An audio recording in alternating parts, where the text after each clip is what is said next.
Good afternoon, everybody, and welcome to the workshop of the Board of County Commissioners. Would all please rise for the Pledge of Allegiance? I pledge allegiance to the flag of the United States of America and to the republic for which it stands, one nation, under God, indivisible, with liberty and justice for all. All right. First thing on our agenda today is our Treasurer's Report. Ms. Black, come on down and give us some great news.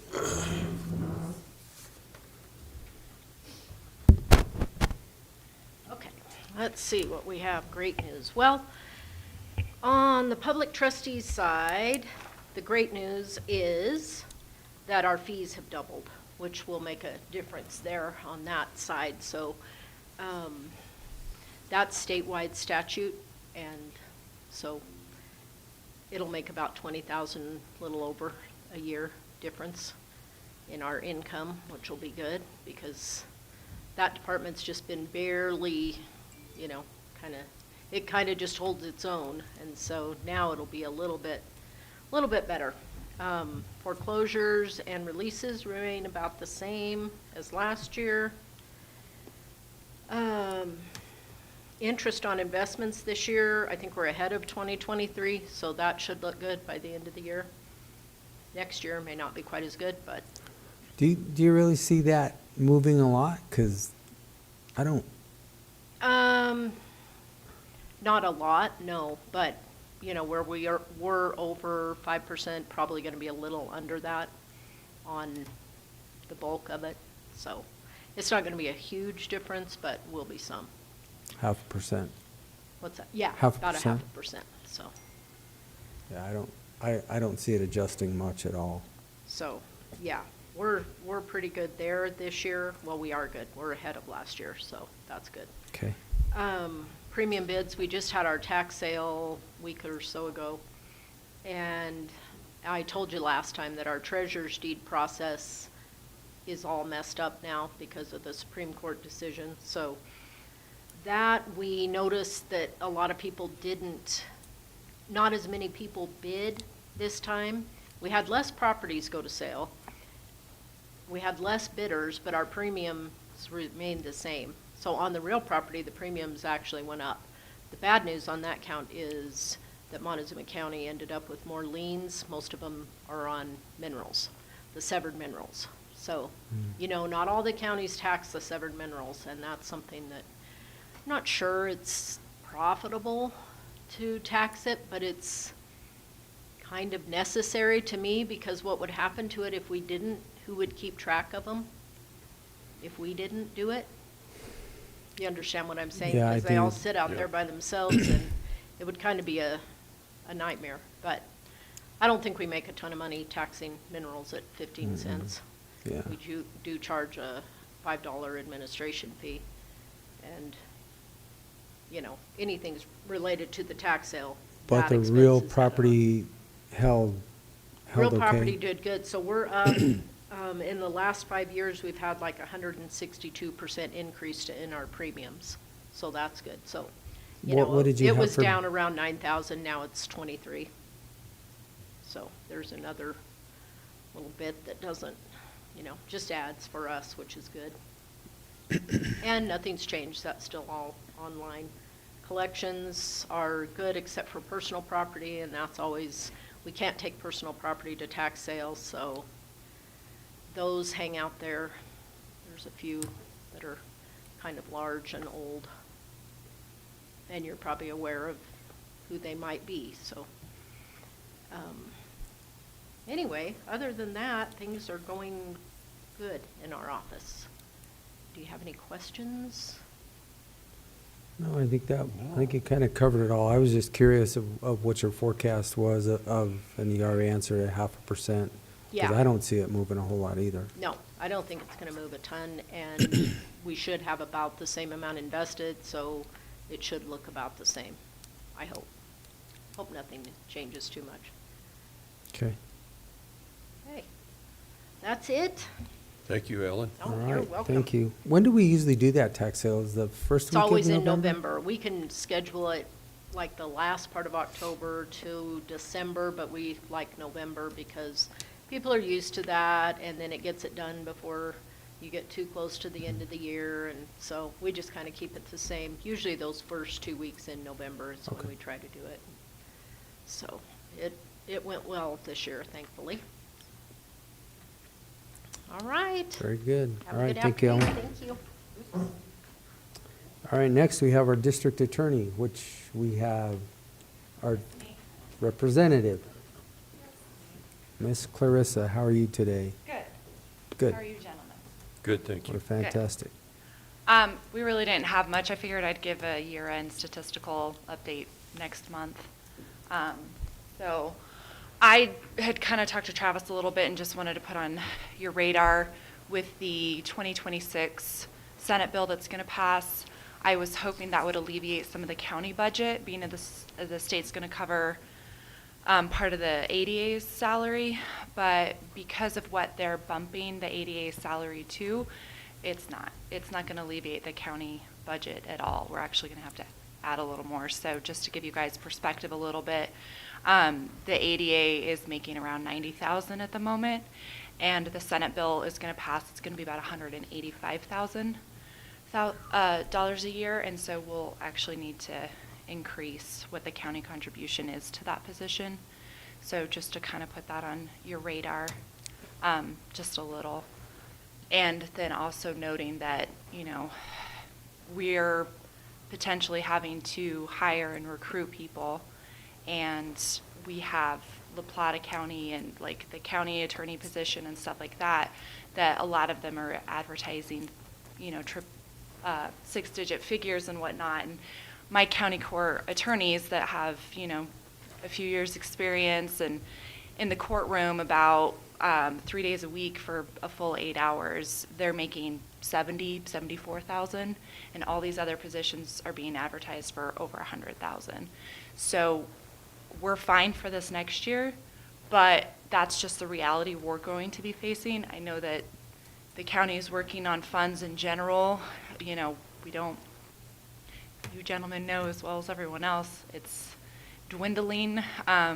So we're trying to take other steps. I've got one person that's voluntarily cutting his hours back and going to part-time, and then we're going to be looking at different rent location for our diversion program to reduce that cost. The Maileys increased it a little more substantial than I was expecting.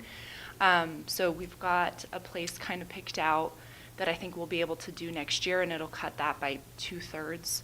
So we are doing other things to try to help with the budget and costs and whatnot, but it's going to be the same old song and dance come next year for increases, and that'll be why. It's just that attorney retention, and even getting, I know you guys are probably facing the same thing, is that just getting anybody here to this area that's qualified is a challenge. So, and we're going to have to, our office specifically, and what we have listed for the pay ranges is going to have to increase substantially to even remotely stay competitive with anyone in the state. So, like I said, we're fine for next year. So I won't be asking for any increases or anything like that in 2025. Yeah, for but 25 we're fine, but 26 it changes again. 26 is probably going to be a different story. So I just wanted to go ahead and put that bug in your guys' ears. So, like I said, we're also trying to do, I had 2 grants that were decreased. One was increased. It doesn't come close to making up the difference of that grant decrease, but those are the adjustments that we're making to kind of offset that a little bit. And I'm hoping next year that there is more funding available, but we'll see, because those are, one of them was a federal grant, one of them was a state grant. I don't necessarily anticipate the federal grant coming back anytime soon, but the state should, hopefully. So that's what I'm dealing with. So I think you must have missed what we stated at the beginning of the meeting. We wanted only good news today. I know. That is So the let good me news. reiterate that. Wait till she gets to the bad news. Yeah. Oh, that is the good news? Okay. Hey, no, good news is we're solid for 2025. We're good. So that's the good news. But yeah, just All right. like I said, I think we'll be okay. And I mean, who knows? Because we always have turnover in our office, so there may be some rollover that I don't have to ask for anything in 2026 either. But that Senate bill was the biggest thing that I was looking at and curious about, because I really did think and hope that it would alleviate some of the So budget. with that Senate bill, again, I'll look at our attorney, because everything that the state passes, they're supposed to fund. So how are they funding it? So the district attorney position is moving to a district court judge salary, which is 100 and, I'm going to get this all wrong now. It's like 190, isn't it? It's 195, Yep. I believe, and the state covers 70% of it, or 80% of it. I had this all written up. I think it's 80. And then the assistant district attorney position is moving to a county court judge salary, which is 184 roughly thousand, and they cover 50% of it. So I think they were probably anticipating that most jurisdictions were already paying ADAs $100,000. And so they felt that this probably alleviated some of the county budget. We weren't there yet, and I know there's at least one or two other jurisdictions that weren't there yet, salary-wise. I bet there's a lot of other jurisdictions that are there. Out of, Tons. at The just at least majority. our 22nd judicial district, if you look around the state, there are a lot of rural, small counties. Yeah. Smaller than us. That I don't, Well, so it's based off of judicial districts as well. Right. So that divvies it up a little bit different. So sometimes when you get some of the rural counties, you're also incorporating big city counties. And so it's not as much of a burden. I know, like La Plata's a little bit different. They cover 3 counties, but for whatever reason, La Plata takes up the majority of Yep. the budget. They Yep. pay for the majority of their, and so they're able to pay, entry level is making $80,000 entry level. And when you start getting into the felony attorneys and the ADA, I think the ADA actually makes more than the DA over there, just because the way that it's structured and how the commissioners, did the raises and all that kind of stuff. The ADA makes more than the DA over in La Plata. So it just depends on the counties, how it's structured, what other counties are incorporated within the judicial district. And we have Dolores County too. And they fund us about $85,000. And the way that we sort of figured that with their budget is it covers half an attorney and half a legal assistant, plus their benefits, is about what that comes out to. So I know that's how a lot of other jurisdictions kind of handle it as well. okay. But So I we're- promise you we'll pull wherever we can. So from we're whatever solid for source we can. 25 and Solid. figure out 26. Better start now though, right? Yeah. That's why I wanted to kind of give the heads up a little bit. My grant manager is looking for other sources to kind of pick up where we lost some this coming year. And so he's going to be looking for additional grants. And like I said, we're doing a couple things. He's going to cut back his hours. We're looking at different rent. So we're just kind of taking some of that into consideration ourselves to just try to cut back on from the get-go. So you explained it all to me, but you still didn't answer my question Oh, sorry. of why the state doesn't fund it all. When they Oh, make these I don't- kinds of mandates Well, to pass. I think because they it's like- thought they were helping. I mean, because like I was saying, other jurisdictions are paying their ADs a lot more, and so they figure, oh, if we pitch in 50% of this, they're helping alleviate some of the budget. So I don't know why they don't pay full. They should. Well, when they make Yeah. the decisions, I But- thought it was up to them to fund them. Let's send them a bill. Hey, I'm all for Because that. I guess this becomes just another unfunded mandate Yes. that they have put on us. Yes. And it doesn't matter, it's just something that we now have to fund. Yeah. Well, where do we go, where do we find it at? Preaching Yeah. to the choir, because we have to do weekend bond hearings. Right. I have people on Saturday and Sunday, and we don't see anything for that. Public defenders and judges all got contracted out. They have funds that somebody's paying for, but DA's offices did not. There's a small portion that they give us to try to help with it, but that's limited. It's finite. So So- is there, lack of a better term, is there a lot of traffic on the weekend for this?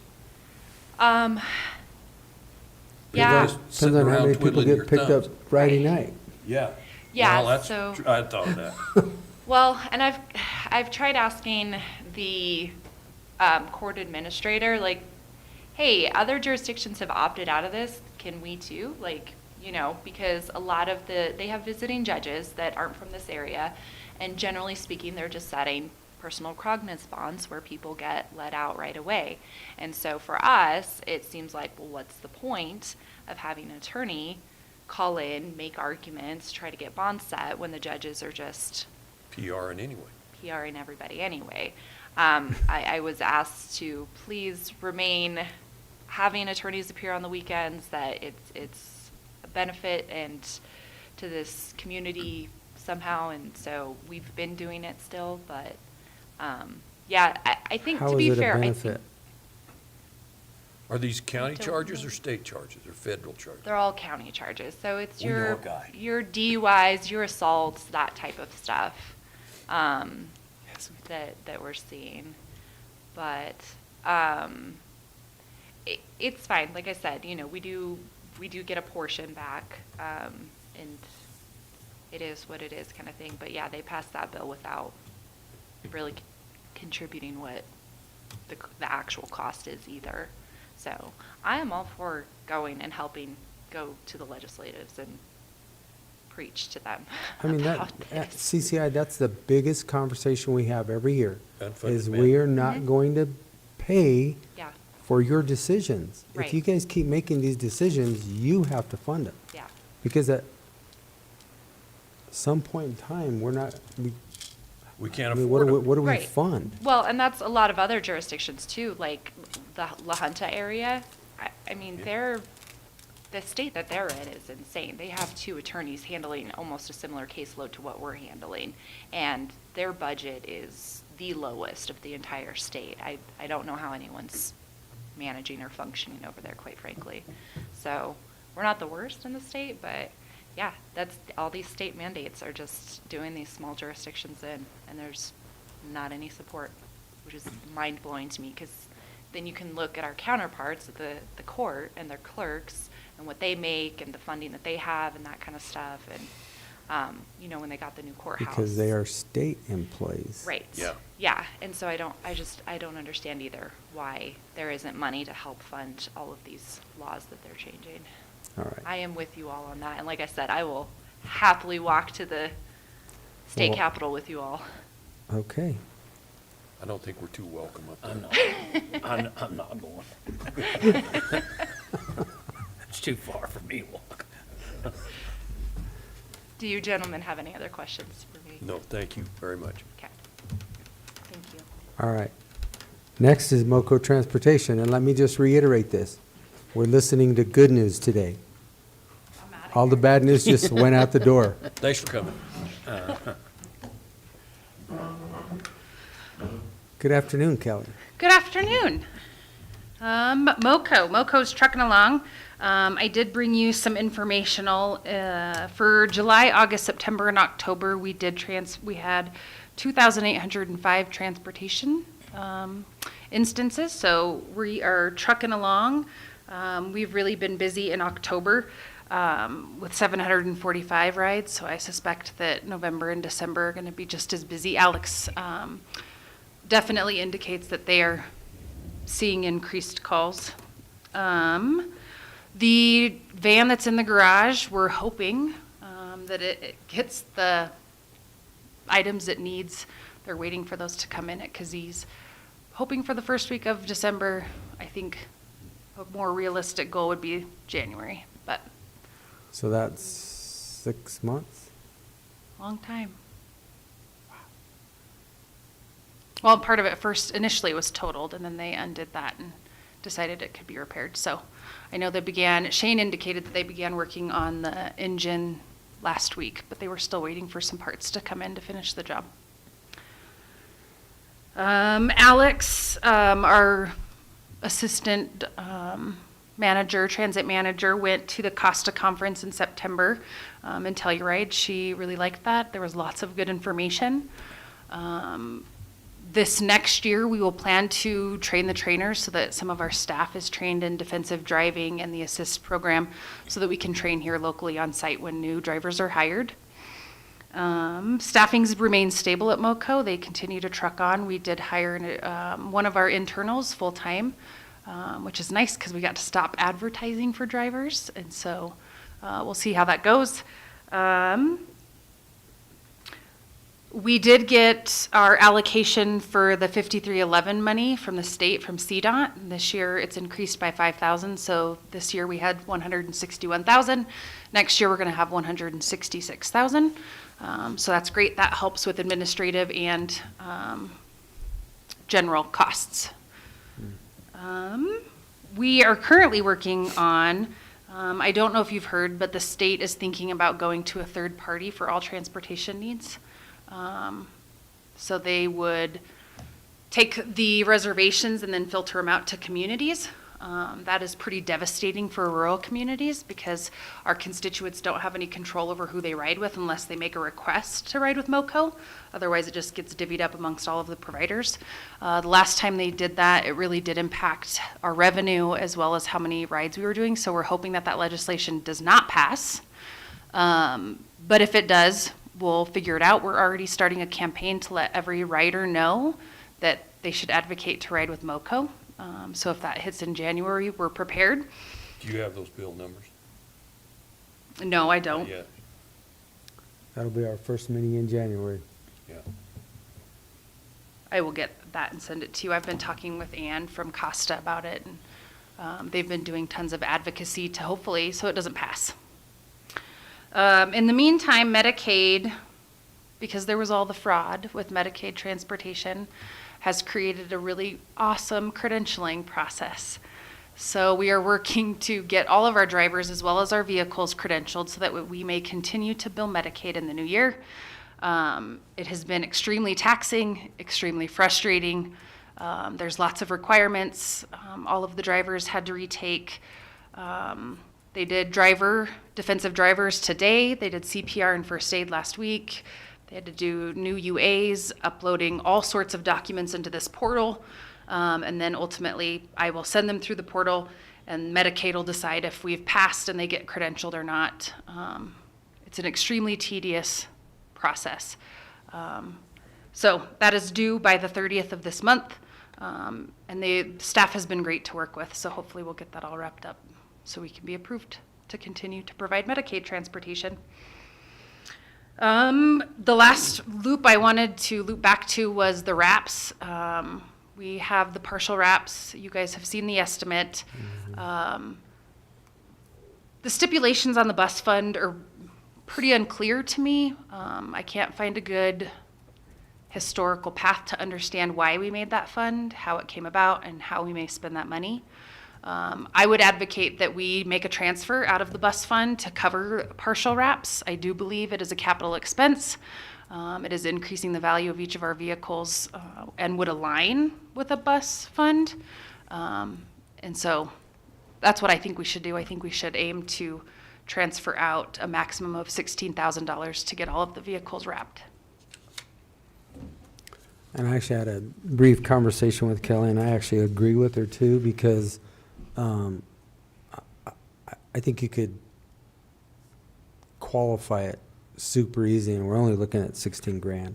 It was actually not quite 16 grand, but 16 grand for an easy number. I can tell you I don't have an issue with this at all, because it does come out of a capital fund. Yeah. The bus fund currently has $155,686 in it, so there's adequate amount to transfer out and an adequate amount to remain in should we need it to replace any vehicles. Knock on wood. Okay.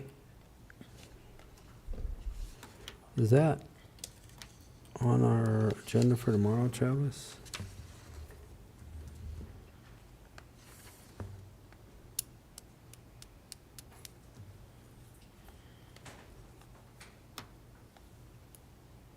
Okay, it is. Great. All right. That is all I have for MoCo, unless you have All right. questions for me. Done. Senior Services. Yes, so senior services, let's move right in. Goodness. I also brought you some numbers just informationally. We have served July through September 4,146 meals, right around 1,300 meals a month, and that includes all 3 sites, so we remain steady and busy. We did get all of our positions filled, knock on wood, including the cook and Dolores. I know that they were very happy about that, so that's great. An update on the funding. I had come and requested the funding for the emergency food at $10,000. They actually, after I submitted, sent out another email saying, hey, we're not sure we're going to spend it. So I updated it and requested $20,000. We were awarded $17,634. So that's great for us. We're waiting to finalize that with letters. We're trying to prove that we're a part of Montezuma County, and it's unclear to me what they need. We've worked with Ellen to get papers from the bank, and I know the health department's having the same thing, but Ellen's been really great. So we'll wait and see what the feds make us do to prove that we're part of the county. We continue to provide commodities. That's one Saturday a month out at the fairgrounds. The volunteer crew that helps facilitate that is really amazing. I've been every Saturday except for the last one. I was out of town. Through that, we have served almost 100 individual households every time we're out there. Sometimes we get really great food, and it's awesome, and other times we get not so great food, and it's not so awesome, but it's definitely a needed resource in the community, and Senior Services will continue to provide that. We also offer senior boxes, so those are food boxes with non-perishable food items that come once a month.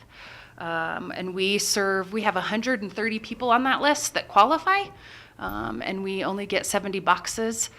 Some months we give all the boxes out, and some months we don't, but over the last 3 months we have given out 197 senior boxes.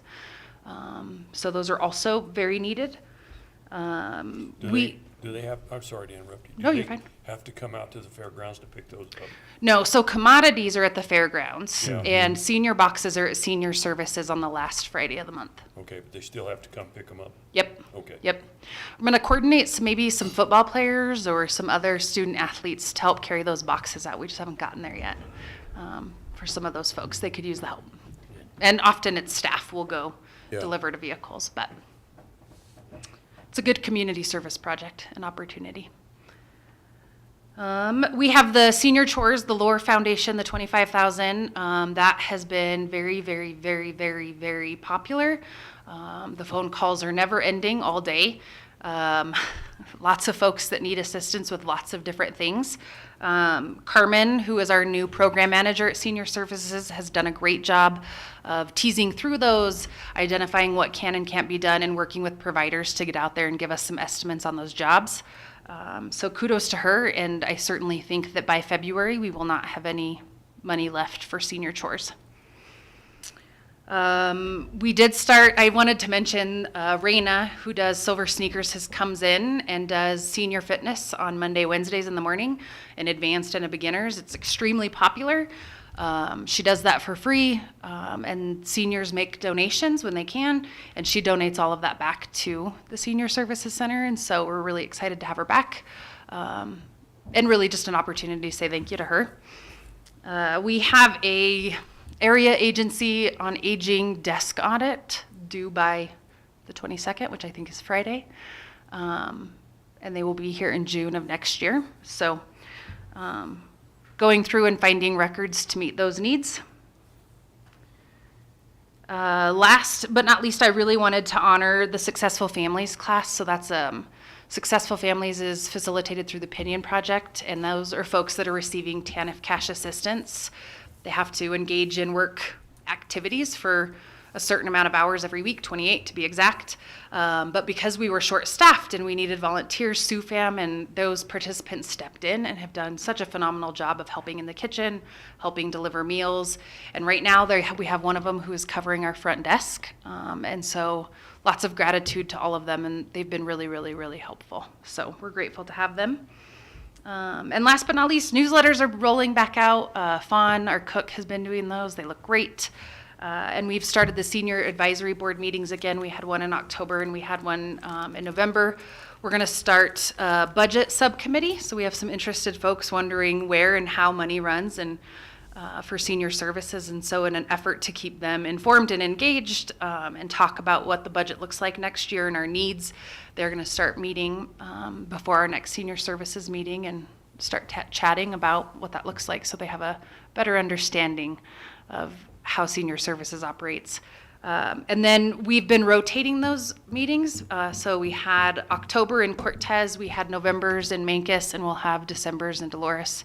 And I think that the people attending those sites for those meals are very happy that we're going to rotate those meetings and they get to be a part of that in a different way than before.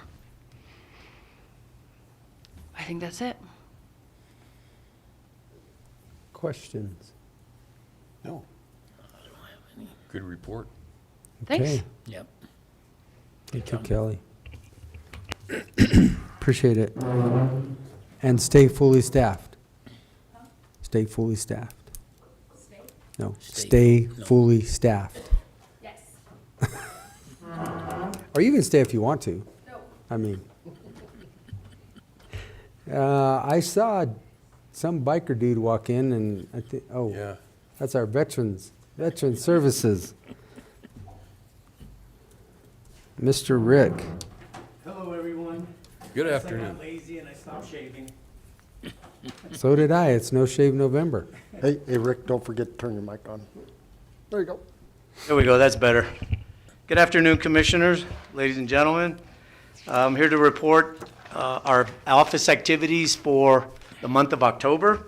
And I also have a report that shows our activity year-to-date. And then I'll also talk a little bit about the job hiring process that we're still under.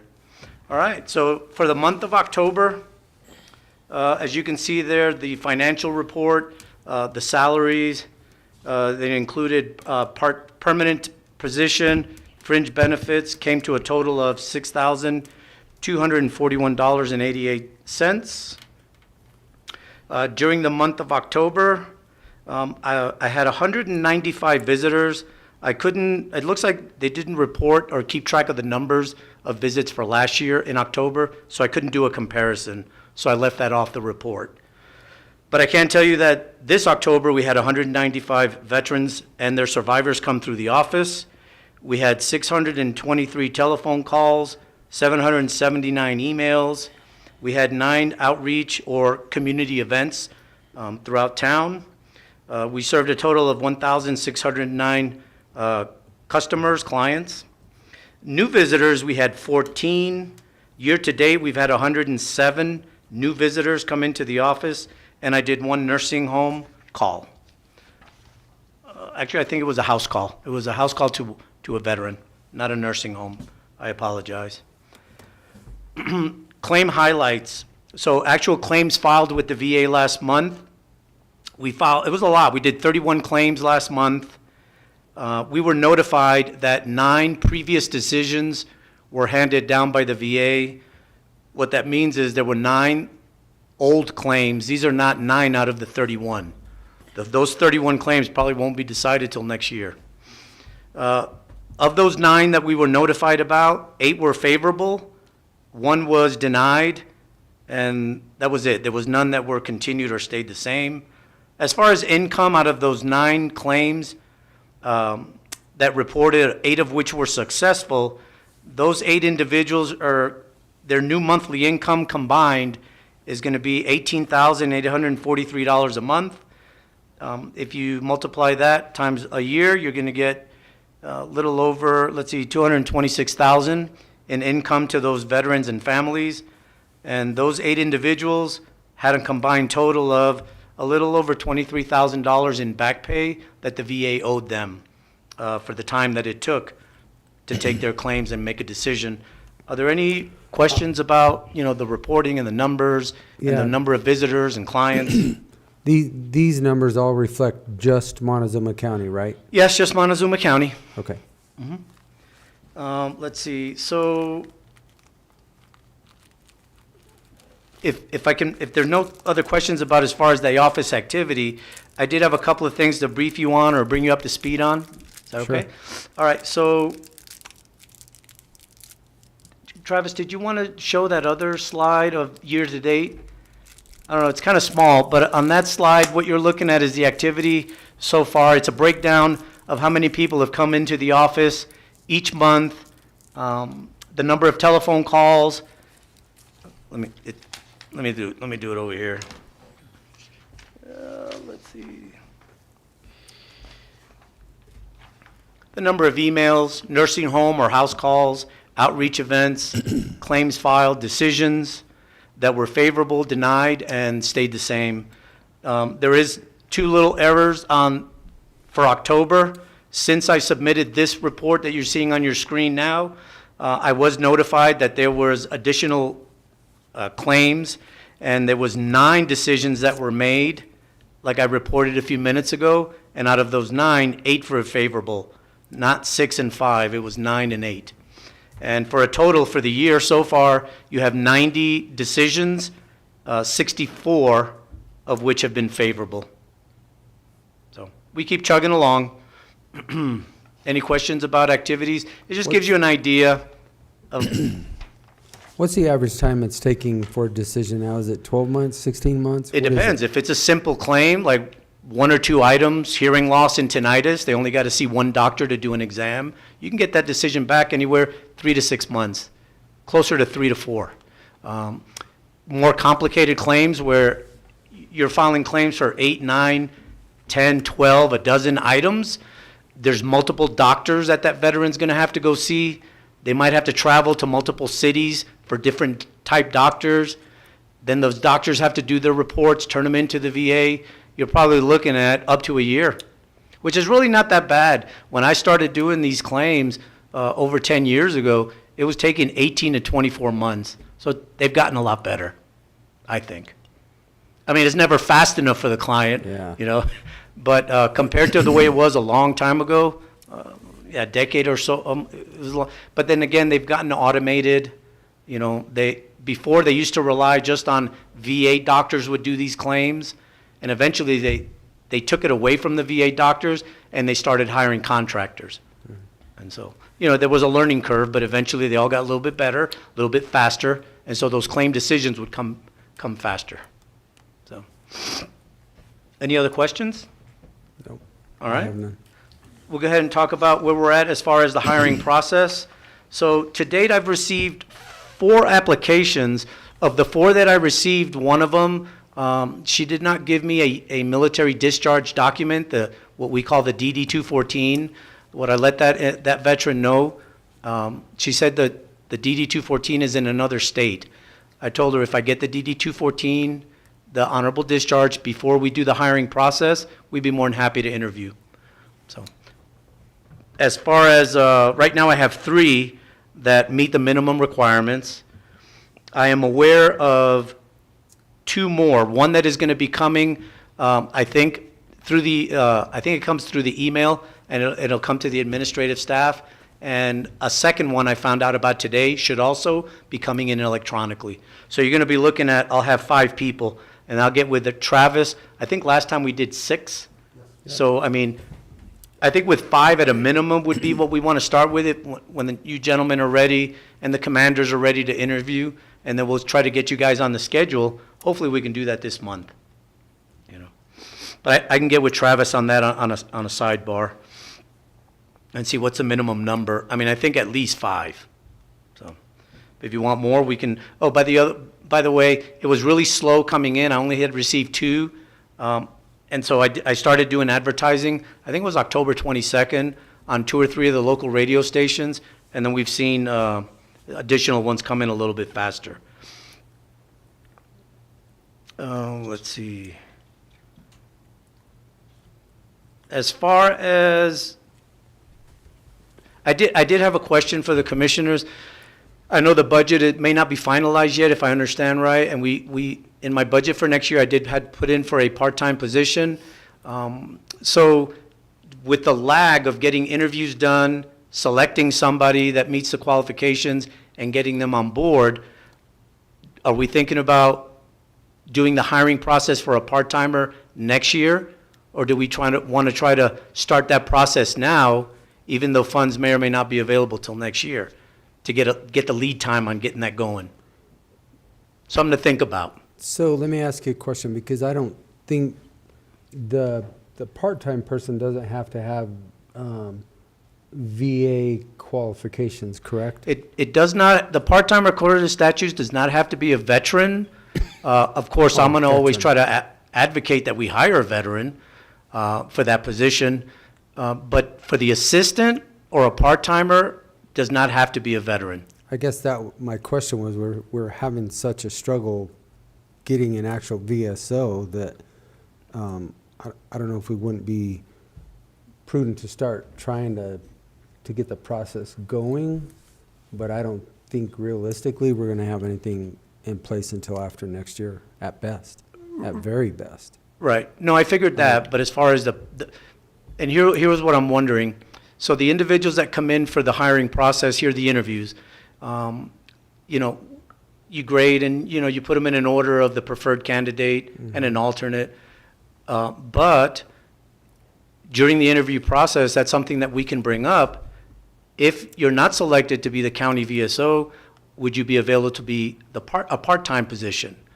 And we could knock out both interviews at one time, or just run interviews in the coming month or next month and next year for the part-timer, No, I for a think- part-time I think position. that's a good question to ask when they're being interviewed. You know, if not selected, would you be interested in part-time? Right. And some people do want a full-time position. Yes. But only have one position available. Right. And I would think it's smart to ask, would you be available for part-time?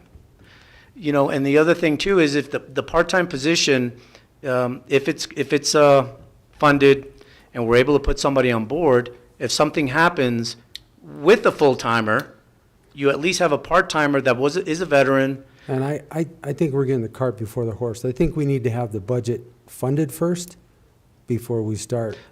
So what before I'm we hearing start is that we're not going to process. even do interviews or anything like that? I mean, we can ask a question in an interview process, but until it's funded, I mean, we may have other things that we're looking at right now that we were potentially told about today. Okay.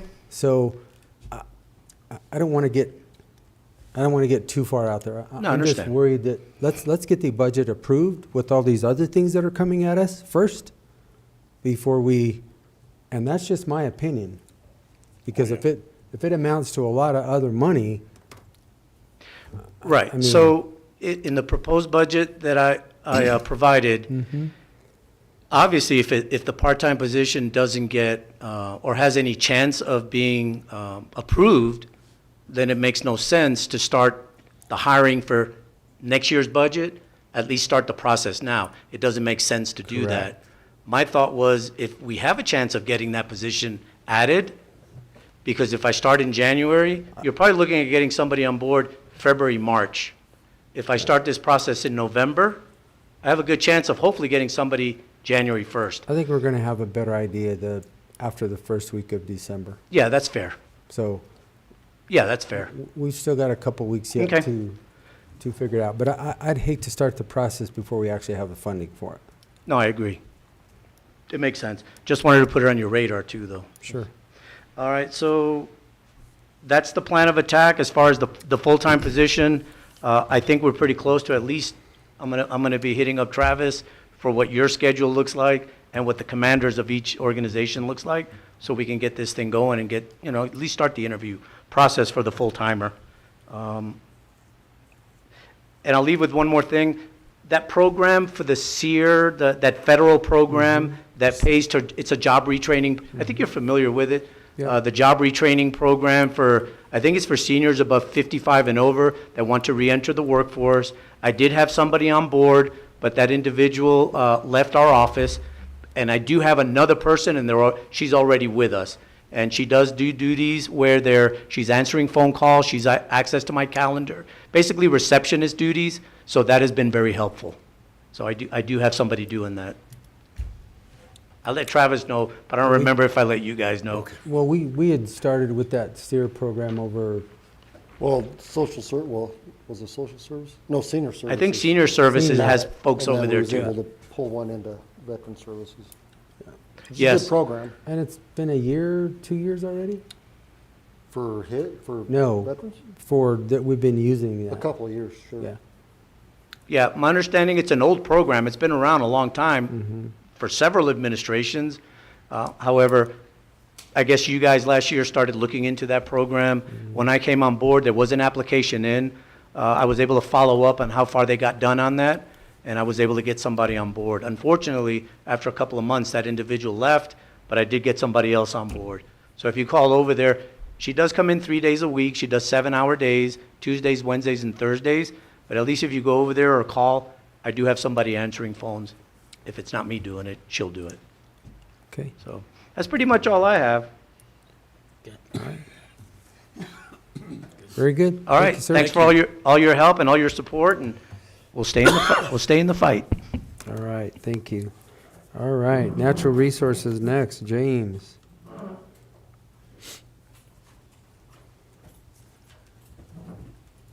Good afternoon, gentlemen. Good It's afternoon. working? Yes, it It's is. working. All right. Okay, so I will start off with the special projects that Natural Resources is involved in. The first one is the IHOP Affordable Housing Strategy. We are currently working on the closeout for this grant. We need to adopt one of the qualifying strategies that was laid out for us from DOLA. At this point, we feel like, and we've got this cleared with DOLA, we feel like the IGA route is probably one of the lowest hanging fruits that we can tackle, and it's actually got something that's productive out the other end. And so this will be something that we'll continue to work on. We brought this forward a couple weeks ago. We've still got some work we need to do on that. I've met with Commissioner Candelaria, and we will set up times to meet with the other two commissioners to kind of go over this and make sure that we've all got our ducks in a row on this and all understand what we're doing all together on it. But we're at the point where we can do the closeout on that, and that would be the final piece that we need to accomplish to close that grant out. Any questions on that one before we move on? We'll be back with this one. So the Outdoor Recreation Grant, the OREC grant, we've completed that, and I filed all the final paperwork on that, so we're in good shape with that one. We may want to talk a little bit about those 5 strategies that we came up with, and whether or not we want to pass a resolution or anything along those lines to kind of codify that. Not required. I think we just maybe have a discussion about that in the future. And then the Pass to Mesa Verde. So on segment C and D, and that's the Mancos side, we've got shovel-ready plans. Now those plans have been shelved for the time being. We've still got $4.7 million on the table that comes from federal highways. So the engineering estimate is, of course, escalated during that time, and we've gone over that. But anyway, it sounds like FWHA will keep those funds on the table through late summer 2025. So we'll continue to look for additional funding so that we can perhaps kind of get that project re-jump started. We're missing about $2 million. So it's a pretty tall order, but we'll continue to research any potential funding streams that would help us continue to get that project implemented. And those two segments are together? Those two segments are together, yes. And I'm glad you brought that up, Jim, because we really need to kind of take a look at how those segments get developed. And we broke it up into 4 segments, thinking, we knew probably doing the whole thing at one time would be difficult. And that's why we broke it up. We did initially have the funding for those 2 segments all at one time, but I think that we may need to take a new look at that. We feel like the segment coming from Mancos to the Aqueduct Trail Park is probably the highest priority, and that's Road 39. The difficulty on that is coming up with a logical terminus, and because federal highways, they don't want to build a trail to nowhere kind of a thing.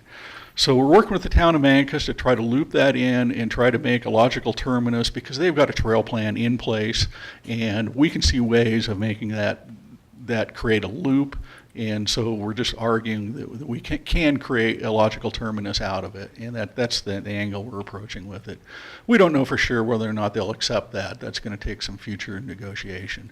But again, I think that is the highest value section of that trail, really, is from town of Mancos out to Road 39. And it appears that that's where we'll probably get most of the bicycle traffic. So that's the angle we're taking for the time being. And then that goes up 39 to the aqueduct. Correct, yes. And on that note, I did want to mention too, we've got the signs for the Road 39. I think you saw them upstairs. So we'll get out there sometime this week, hopefully tomorrow morning or Wednesday morning, and get those put up. We've already got the post put into place, and so it's just a matter of attaching the signs. Signs are pre-drilled, so we'll just throw a bolt through it, and we should be in good shape. And then were we able to get the signs that go on the fences on the bike trail side? Yeah, and I Says believe. private property going, Correct, yes. what was that? T.5 road or what? T-point. 75? Anyway, you know where I'm Yeah, talking I know which one you're about. talking about. Yeah, yes, I believe Doug has got those signs. Okay. Well, I'll have to double check with him if he's got those up or not. I don't know, but anyway, again, when we go out this week and put those other signs up, we'll validate whether those other ones are in place or not. Okay.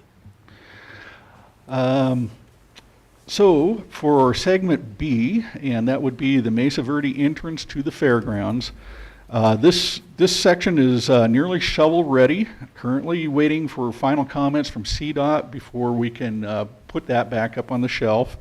We still need to secure a couple of permits on that one before we go through actual construction on that. So that's fine. We've been waiting for 2 years for the BLM to come through with their permitting. They assure us that it's not a problem. It's just a matter of trying to get it through their system. And of course, they're property and realty specialists. I think they've been trying for 2 or 3 years to hire somebody and haven't got anybody yet. Anyway, because this project is going to be shelved for the time being, I don't see that as a real impediment, and we'll just retackle that whenever we get funding to be able to advance it. And that's the big thing with segment B. We just don't have funding for that. So the other thing about segment B is we still need to secure a permit from the state land board because some of the trail segment crosses state land board land, and there's no use going and trying to get a permit for that until we're ready to construct the trail. We would have 3 years to construct it after we get the permit. But again, no use in paying dollars for something that we're not going to be able to use. We'll wait until we're ready to build it at that point. Segment A would be Fairgrounds at Cortez, and we've decided to terminate that at Denny Lake Park because there's a trailhead there already. There's parking already there. Getting it all the way into the high school has proven difficult. Working with the city on that, they've got different ideas. Some of the property owners through there were not as willing to work with us as we were hoping. So I think if we terminate it at Denny Lake, then we can work with the city at trying to get it connected into their trail system and just make better connections after that. That portion of the project is in the final layout phase. We had to do the layout before we could really chase down all the right-of-way acquisitions. We'll still have to acquire some right-of-way. There's not very much through there. There's 4 property owners that we'll need to contact and secure right-of-way for. The initial clearances, the environmental clearances that is, are in the works. We're working through the archaeological sites right now. We've only got one that appears to be touching the area of potential effect. We think we can get around that very easily. But again, they're doing survey work on that, so we don't know for sure. Some others may be out there. Going on to collaborative participation. Do you have any other questions, by the way, off any of that? Okay, for collaborative participation, I'm still working with the Dolores Watersheds Collaborative. The DWC has, and I'm still on the executive committee for that, we received the Wildfire Ready Action Plan, the WRAP grant that I came in a few weeks back and provided and asked a letter of support from the commissioners for.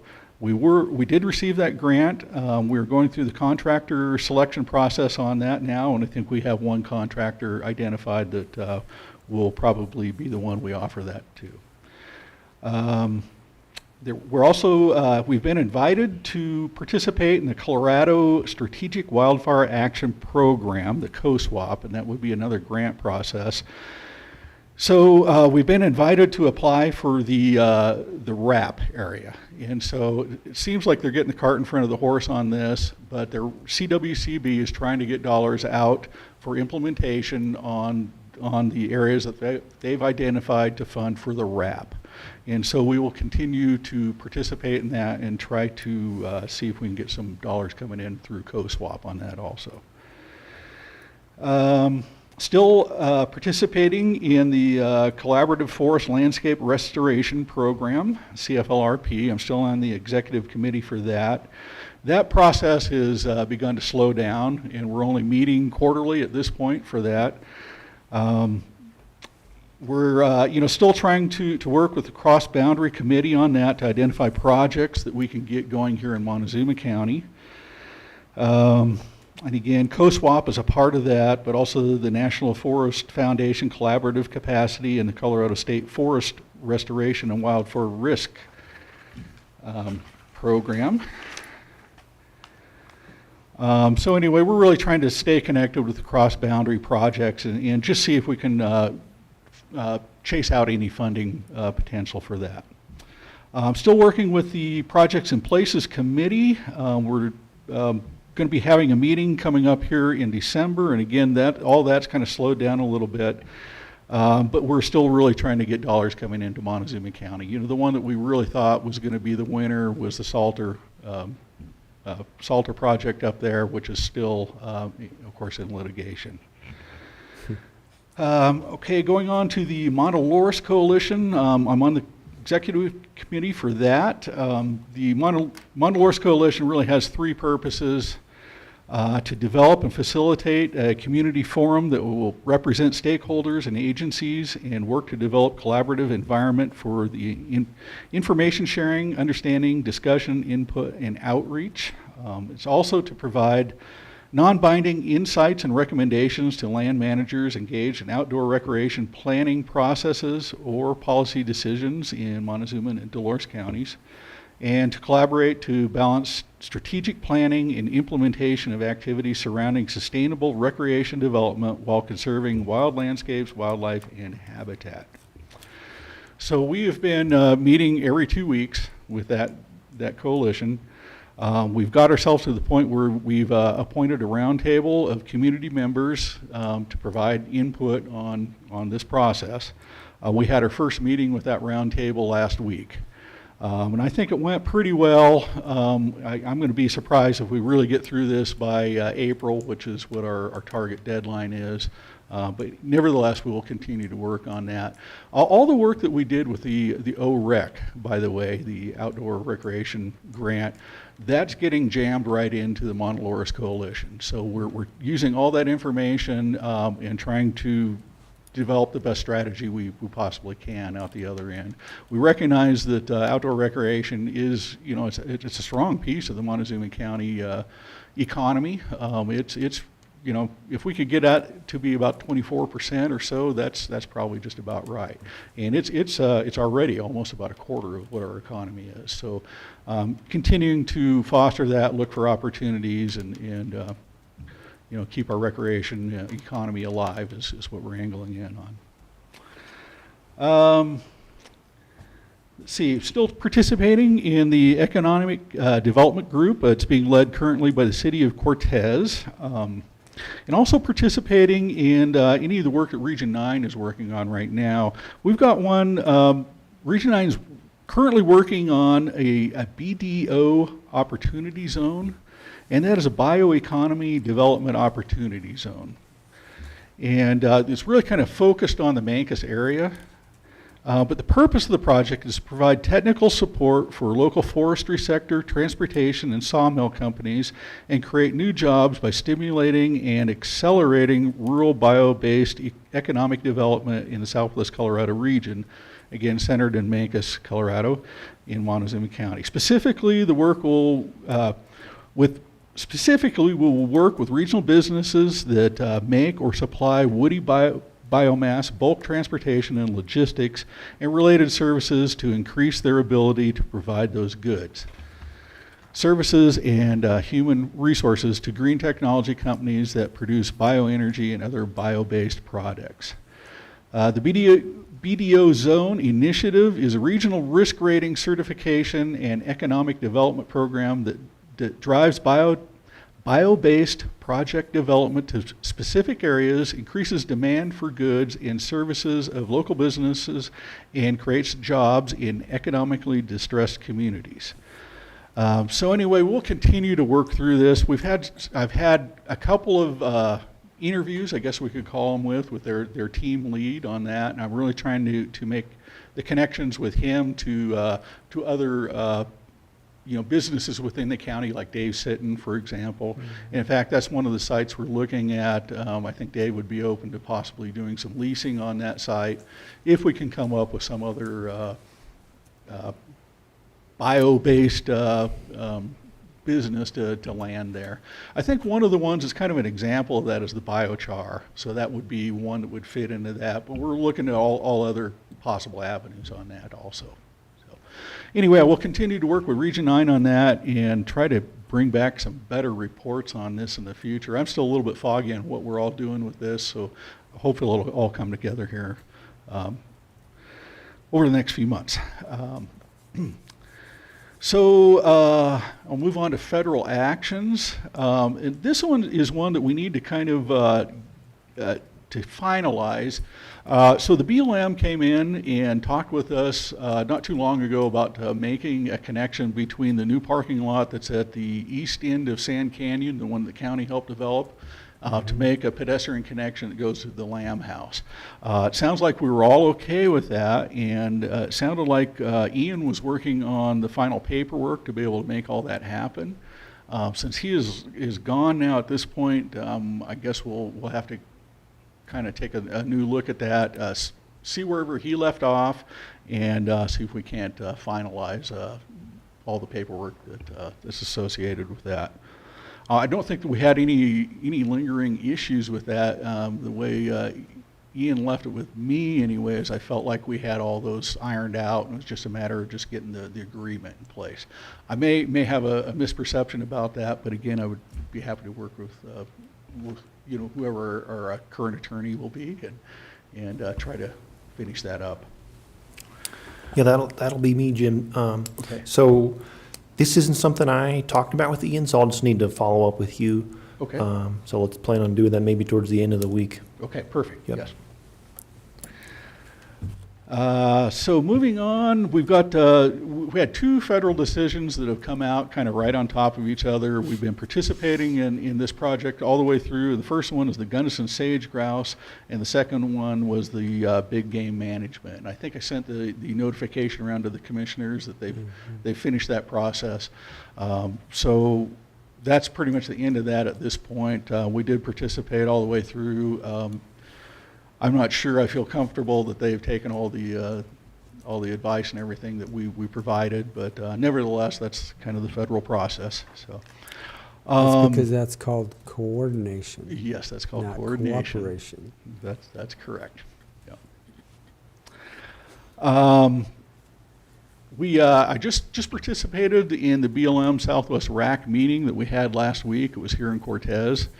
One of the things that BLM was working on currently is a transportation and access plan. They call that TAP 1, and that's pretty much been completed here in Montezuma County. And again, we haven't really got a lot of BLM land in Montezuma County that's not under a special resource management area.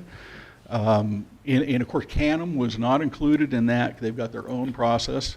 And so really, we didn't have a lot to work with here in the county. They're right now moving it up into the northern region, and that's going to be primarily up in Dolores County and San Miguel County.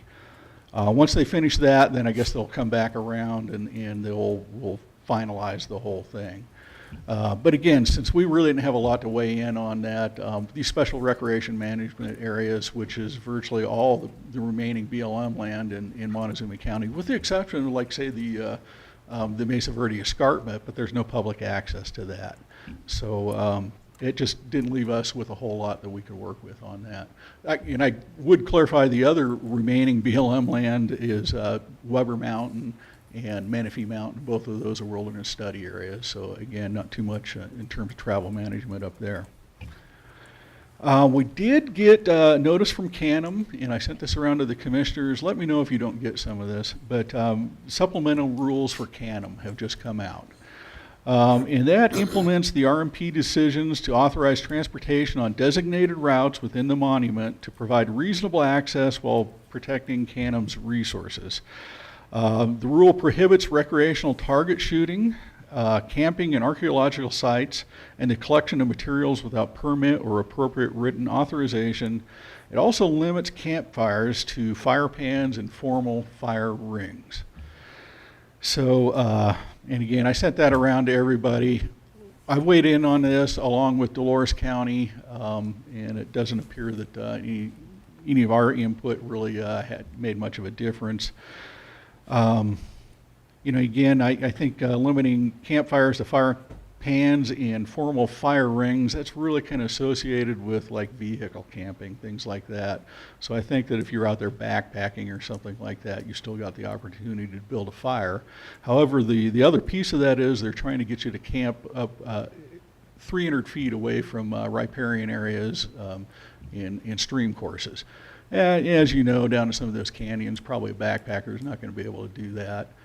Some of those canyons are just too tight. But again, I think with the, I mean, who's out there to look over it? So Yeah, that's what I was gonna ask you. Who yeah. monitors this? I don't know. Nobody. So this is Yeah. another one that, Nobody. It's a rule for, yeah. to say there's a rule.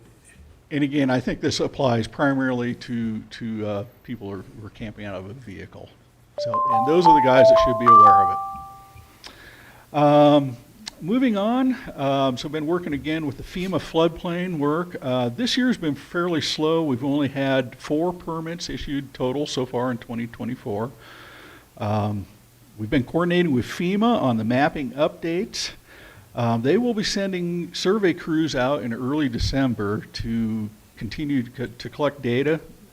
FEMA has been contacting private property owners in any of those affected areas. And so an owner that they may need to, for example, have a right of access, they're supposed to be contacting those owners and getting that all set up. So, and we've been working, and of course I've been working with emergency management, Jim Spratlin, as well as the GIS department on input to how they handle some of this mapping. And I'll just give you an example of one of the things that we had discussions about. When FEMA goes through and they map structures, for example, bridge structures that, for example, cross Highway 160, we've got 2 ways of really looking at that. You know, one way is looking at it as if that culvert or bridge had plugged up, and that, you know, naturally increases on the upstream side what your floodplain area is going to be. The other way we can take a look at that is you know, modeling that and mapping it as if none of those structures ever get plugged.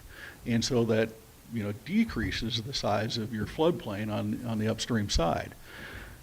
Given the tendency for those things to get plugged, our recommendation was to take a look at them as if they're plugged.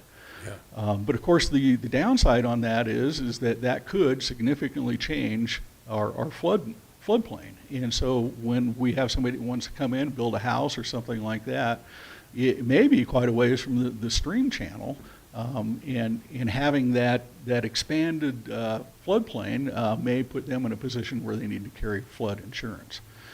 So we were trying to weigh that out. We still decided to go ahead and let them map that as if they were plugged, because if that happens, we have a significantly larger floodplain on the upstream side. So certainly would not want to shut somebody off from having insurance or something along those lines.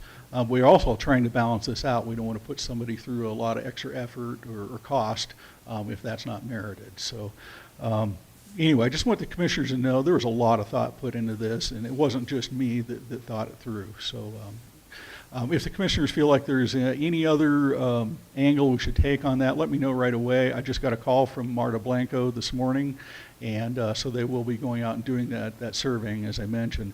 But you know, if the commissioners feel otherwise, let me know, and I'll tell her to take a look at modeling it another way. I mean, to me, that's pretty extreme. If you figure them 100% plugged, I mean, is that really realistic? Have we ever had a 100% plug anytime? Well, we have in certain instances. However, I think you're right, yes. I think why are we creating something so extreme to I mean, we could basically put,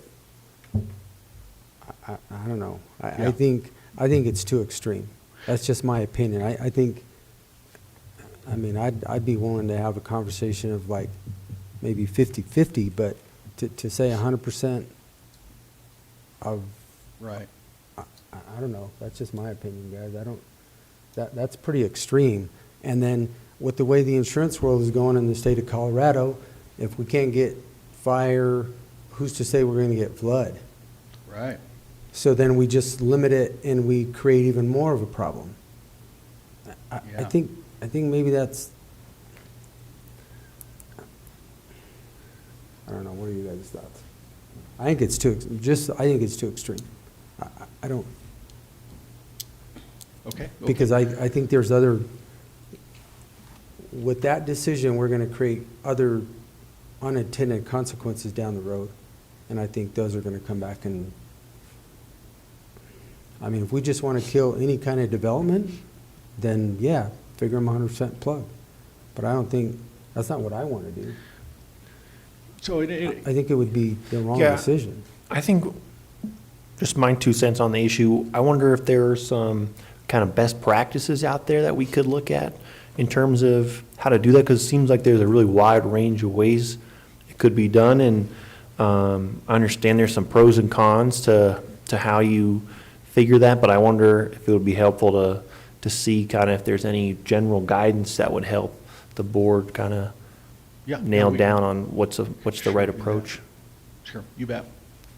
I do want to clarify one thing. It doesn't prohibit development, but what it would do is require people to take a look at it, the potential for flooding. If they're located within a floodplain, then yes, they're required to have flood insurance. So that would be the one, that is a hangup for sure. Which is a hang-up because, like I said, the not be able to get it. insurance people, you may not be able to get it. And if you can't Yeah. get it, then it eliminates it. Right. And I'm not saying I'm just saying the unintended consequences could possibly arrive. Right. And I don't, it's just because we're dealing with the insurance world in every other aspect. Yeah, And correct. it's, I think we're too extreme. Okay. That's Okay, all I'm we'll gonna just say. pass that message on to them, and, because we've had that discussion, because usually a culvert that's plugged functions to some degree. So even if it's 100% plugged, it usually functions. So yes, I agree, we ought to have that discussion. Okay?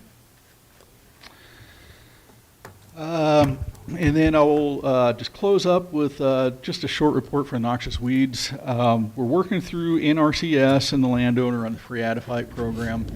Hopefully we'll be getting, it doesn't look like we're going to get any reimbursement this year, but next year it looks like we'll probably have something coming into the spring. So the landowner has been cooperative. She's advocating for us to split this up into pieces, so hopefully some money can be flowing our direction.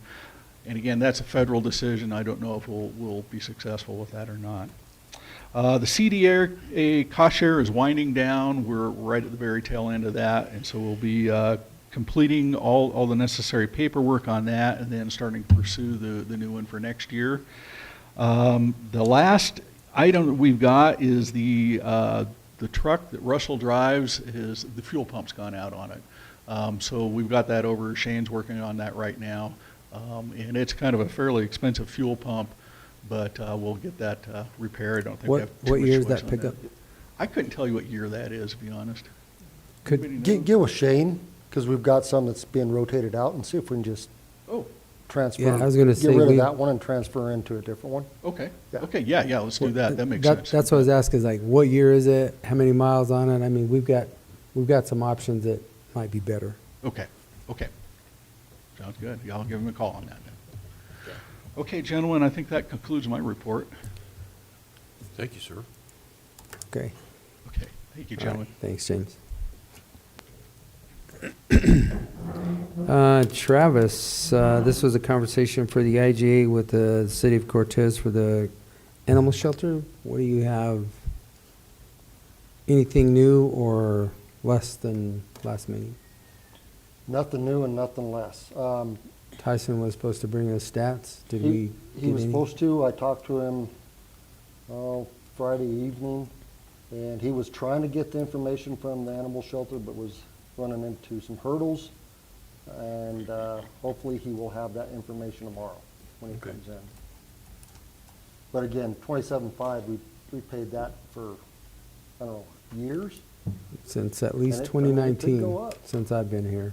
So It go up, so. I don't know what, do you remember, Commissioner, what you guys were paying back in? I was thinking even when it first started, we were paying like 20,000 or something like that. I'm not sure it's wise to wait for the stats. I almost think it's such a reasonable number. Let's just sign this IGA and get it. I mean, it's costing them a lot more than $22,000 to run that clinic, and I know that a lot of our unincorporated part of the county uses it. Yes. Anyway, those are my thoughts. Yeah, I don't know. I don't know how much use there. Just from what I see posted on social media, we're using it more than what those numbers were. Oh, sure. I mean, I think if you look at the big picture, you've got not only the care of the animal and the food, the kenneling, you've got staff time, you've got structures. Yeah. I mean, they're like a one-stop shop. You drop your animal off from the sheriff's office, and unless there's something significant comes along, they handle it from start to finish. Yeah. So, I would say let's don't waste Tyson's time on this. I mean, my opinion, Yeah, it's just, let's just move forward tomorrow. Okay, sounds good. All right, Travis, next one. Organizational, financial, and budget analysis for the sheriff's office. This is kind of what Commissioner Copenaver, I think you specifically asked for this. We do have a proposal in front of this, and take it away. yes, sir. So based upon the commissioner's recommendation, I reached out to some different, well, what's the best word? Organizations that potentially could do this, and a lot of them don't offer this type of service. Some of them are police use of force experts, or internal affairs investigation experts, or leadership experts, and that type of organizational assessment. I did reach out to KRW Associates. They are able to complete this and would fall under a sole source for consulting services. I did reach out to another organization and yet to hear back from them, so I'm not even sure if they're interested. But this would be all-encompassing. It would conduct an organizational and financial budget analysis of the sheriff's office.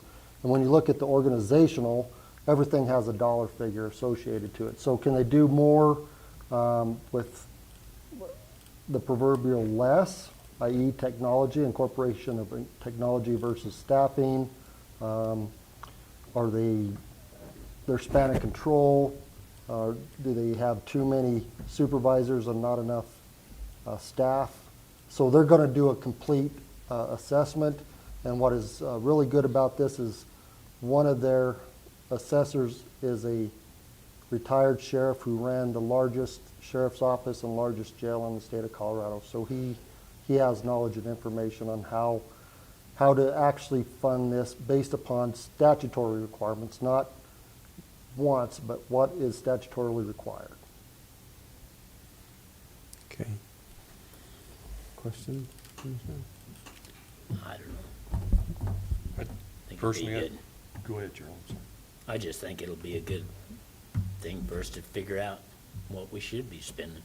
Assessment, yeah. Yeah, Evaluation. evaluate it and let's see. Okay. I agree. Make this decision tomorrow then. Yeah. All right, very They good, start Travis. in December, they give you a date in December they could start? Well, the contract would be signed in December, and then they would start in January. It'd be about, I believe, up to 120-day Yeah. evaluation cycle. Okay. So it'd take the first Yeah. quarter to get it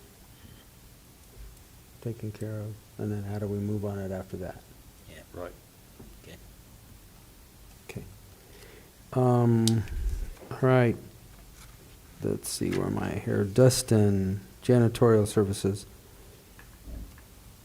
Come on down, sir.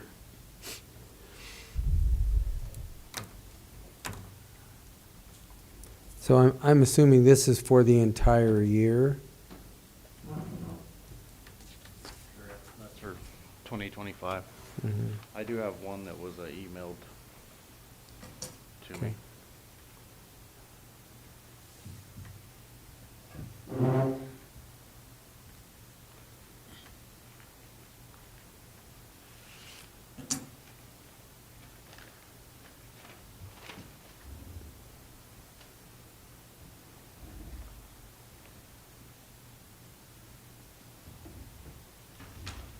This one here is from Ruth and Ron Stockwell for the administration building.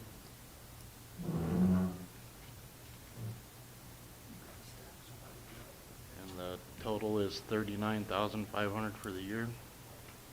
That's just for admin? That's just for the administration building. Here, you know what, here's what we should do, is just quickly open them up, just give the total amount, and then do your evaluation on what, if it's admin or if it's all of the buildings total, and then bring your recommendation at that time. But you can open them up so that they meet the requirement of the, because we can't make a decision until they're evaluated bid spec. anyway.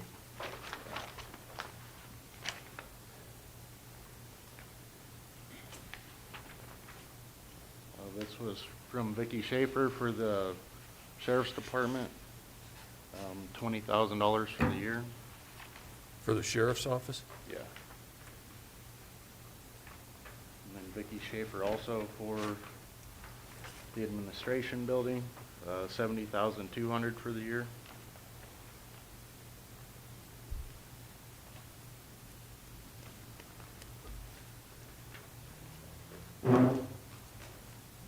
Monica's cleaning service for administration, $60,000.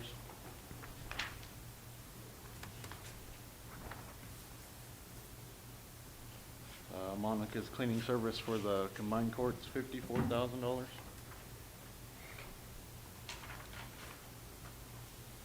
Monica's cleaning service for Road and Bridge, $6,000.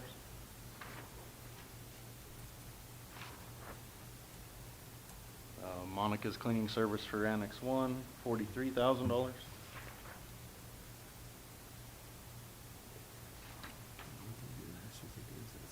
Monica's cleaning service for Annex 3, $24,000.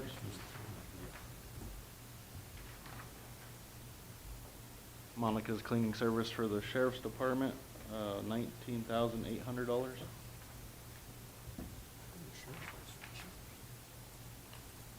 And Monica's cleaning service for MoCo is $4,632.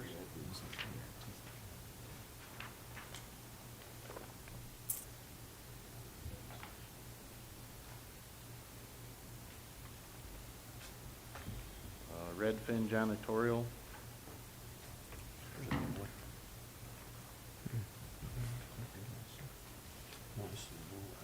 And it is for the Montezuma County Combined Courts. And he doesn't have a total. He's got a bunch of numbers down here. I have to add it all up. So. Okay.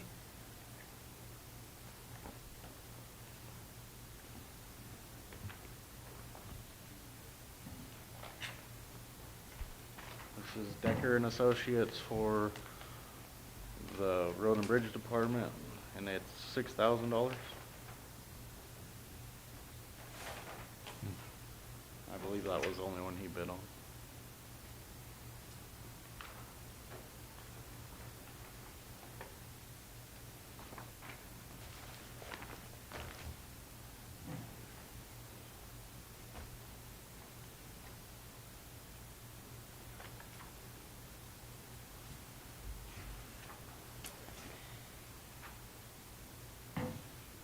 This is Bravo for Montezuma County Combined Courts, $79,238.40.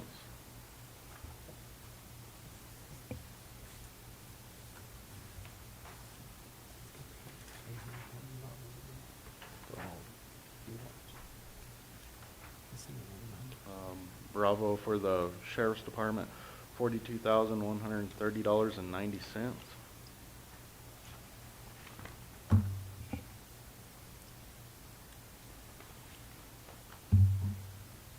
Bravo for the Administration Building, $82,138.80.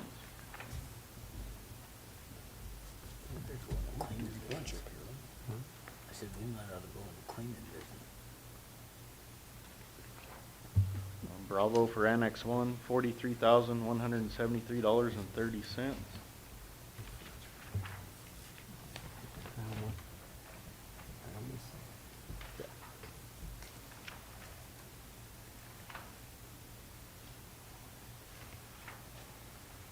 Bravo for Annex 3, $14,794.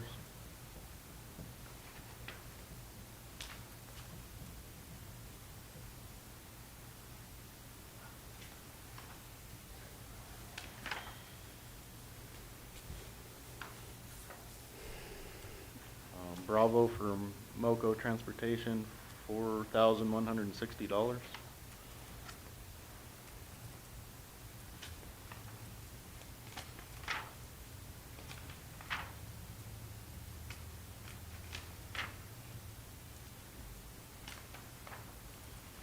And then Bravo for the Road and Bridge Department, $5,953.90.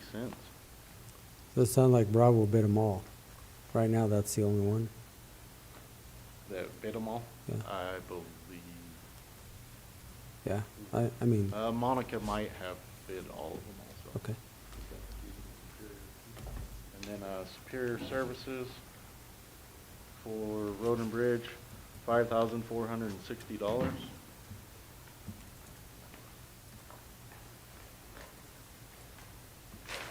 And I'll put all this in a spreadsheet, so it'll be Yeah. easier to.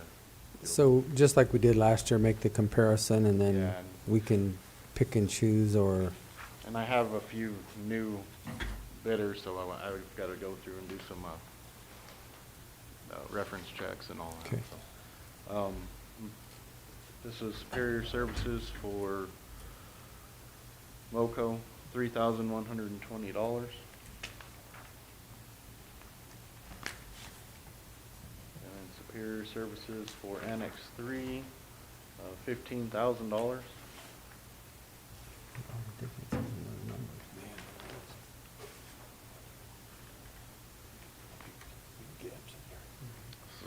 Melissa Fate.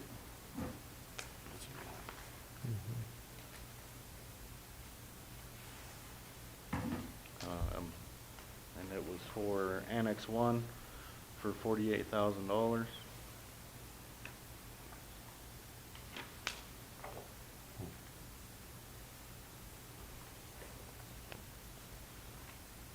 And administration, $68,400.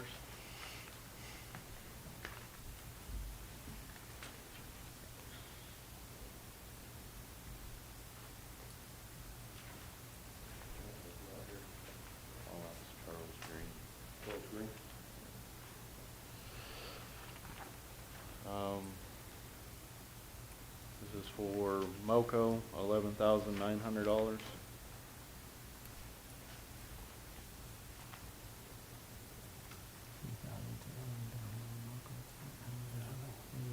The combined courts, $59,000. Who's that? Charles Green. He called me earlier this year. He's new, trying to get into the business, I believe. and Dustin, these are just for 2 days still? Or did we? Administration and the combined courts are 3 days a week, and then everybody else is, well, not everybody else. Annex 3 and Annex 1 are 2 days a week. The Sheriff's Department's 2 days a week also, and then MoCo and Road and Bridge are once a week.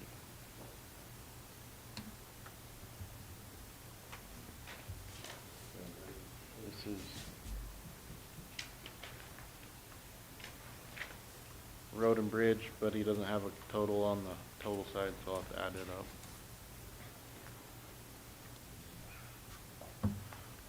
Annex 3, $40,900. Different than last year.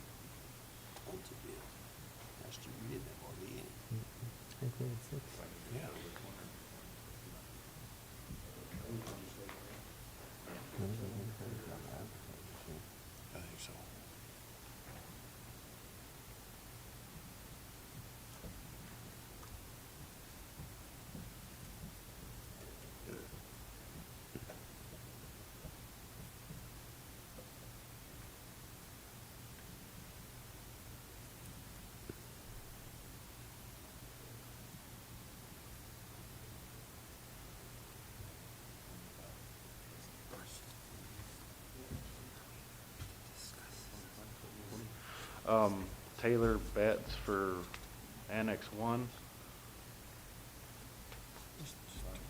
$25,740.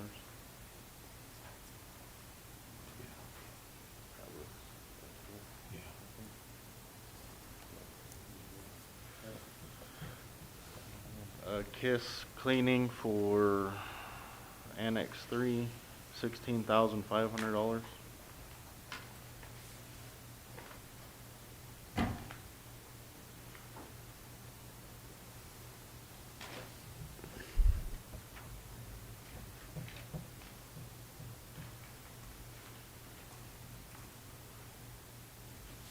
This is RLS Handyman Services. The Sheriff's Department for $12,000.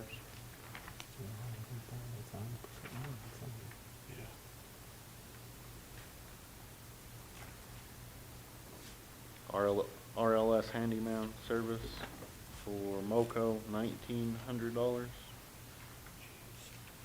And everybody was at the walkthrough? Because some of these numbers are 100% more than the others. There's a lot of difference in the varieties of these Well, numbers. All new bidders had to be on the walkthrough. The people that have gone through all my walkthroughs before, I did not require them to come. But everything was noted with them. Okay, just, And then RLS Handyman Services for Annex 3, $14,500.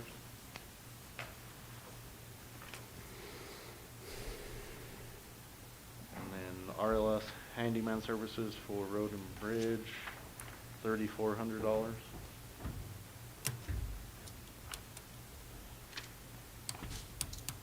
And now I have a mess.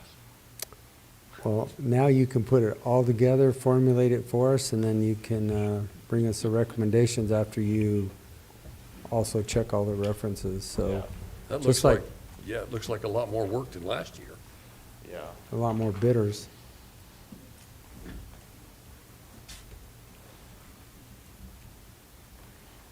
And the only reason I ask that question is there are a lot of differences in those Yeah. proposals. Well, I'm pretty sure that some of them haven't really been in the janitorial business. So I don't know if they're knowing what they're getting into for sure or not. So, Okay. but that's All right, some of our check references. So- go from there. maybe next week? Yeah, maybe. We'll see. Okay, sounds good. All right. All Thank right, you. thank you, Dustin. Now you can go to work. Commissioner, you bypassed the letter regarding vehicle titles. Did you want to go over that one real quick? Oh, gosh, sorry, Travis, yes, I did. My eyes are eluding me. So this is just a letter. Previously, we'd try to get the titles. They have a bunch of titles over at the sheriff's office. And the county commissioners oversee the property, and we needed to get those titles so we can get those dispersed to search and rescue and/or sell that property that is no longer needed. So after the training on Thursday, it was recommended that all three commissioners sign a letter requesting those titles.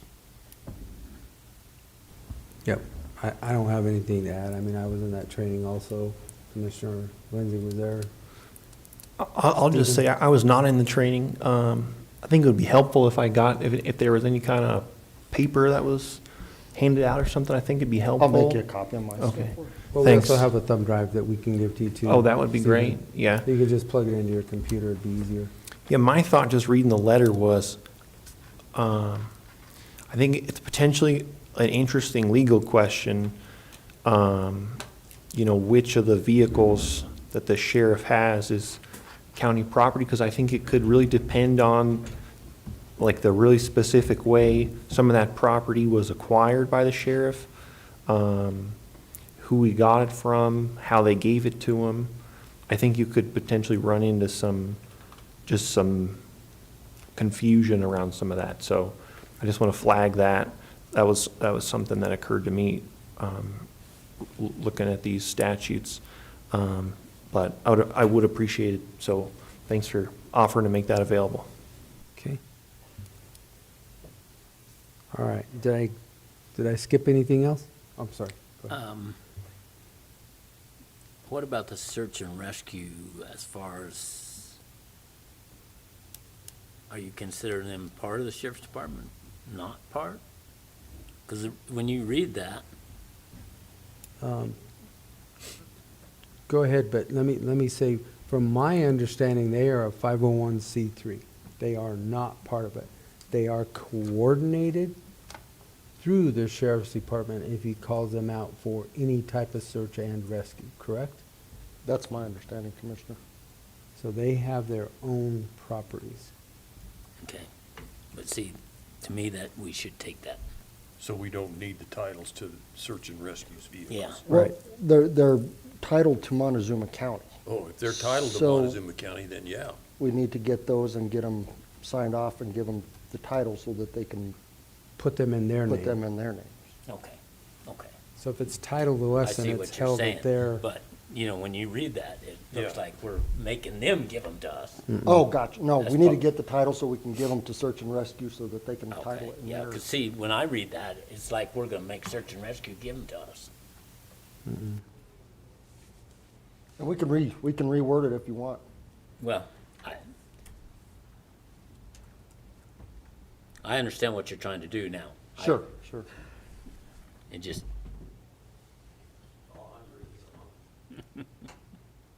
okay? And The, then if you have anything else to add after you signature look line at that. probably Steve can ought to look be at it changed. too and see how we word that, so that, Yeah, I'll look over that stuff, and if I have any additional comment, I'll be sure to make it. okay, good. What'd you say? Just the signature line.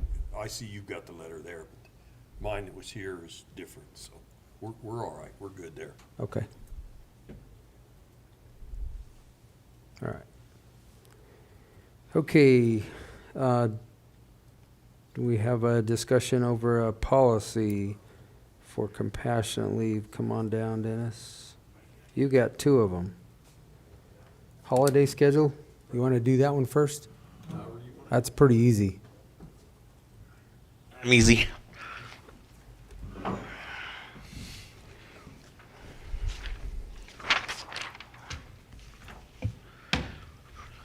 So the holiday schedule, basically, from my understanding, Miranda and I worked on it, is the same as last year, just obviously the days moved with this calendar, with the exception of the one question would be for 4th of July, since 4th of July is on a Friday, and we have part of the people that are off on Fridays, that the people on the 4-day schedule would observe it on the 3rd.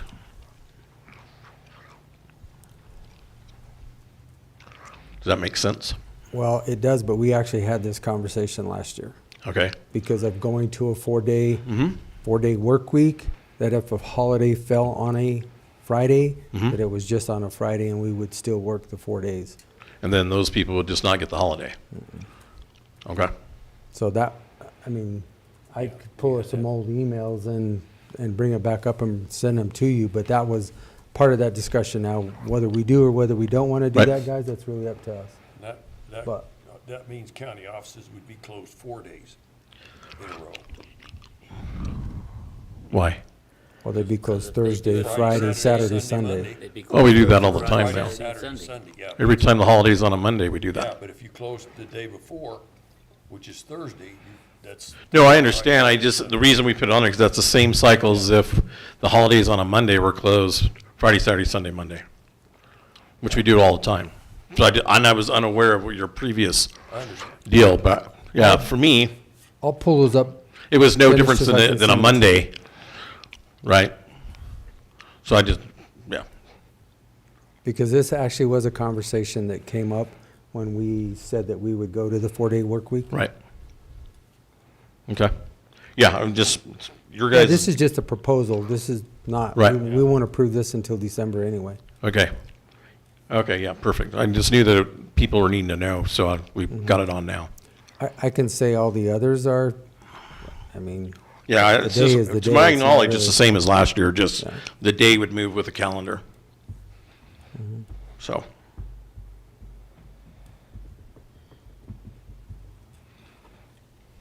Okay, All right. question? Any others? Okay, No. perfect. Okay.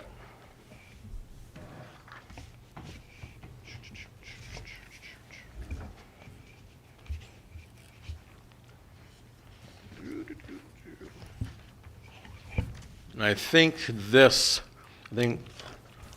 you want to take lead on that? Yeah, I'll jump in here, Dennis, thanks. Commissioners, I've been working with Dennis a little bit on this, and I've got some more background work I would need to do, I think, in looking at the employee handbook and how this might fit into the employee handbook, which would be my recommendation, because I think it is like a kind of a personnel type policy that should be kept there. So for today's purposes, I let Dennis know I'd be making a recommendation to the board that there's an interest in developing this kind of compassionate leave policy, and would kind of open it up to you guys just to talk about what you think about that kind of policy, if this is something we should continue to pursue, or any particular way you'd like to see it happen, and then we can get together and keep working on having something that we then feel like should be presented in a more final form to the board. It's kind of my take on it.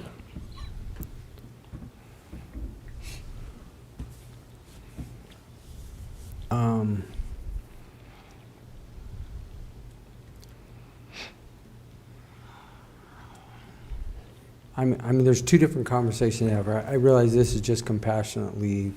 Well, one of the other things that I know that I've had the conversation with Travis, and I don't know if I have with Dennis yet, but as it relates to sick and or vacation, that we should start having the PTO conversation, which is not necessarily, this is actually two different policies, but they both kind of combine. Right, and that's why I wrote it that way, because it really is The what everybody time. else is doing, and with the leave that we have today, that would make it Right. basically the So- same as what PTO would be.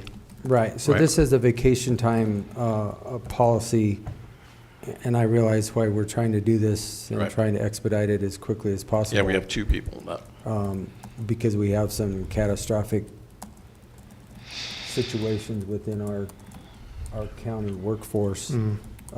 It doesn't mean, and obviously I agree, it should be within the handbook, so that it's there, that everybody is aware. and just for my clarification, so that I know, it would be, we only do an upgrade to the handbook once a year, and any policy like this basically would be like an MOU to the handbook, and that would stay in that form until the time that we adopt it in at that one time a year.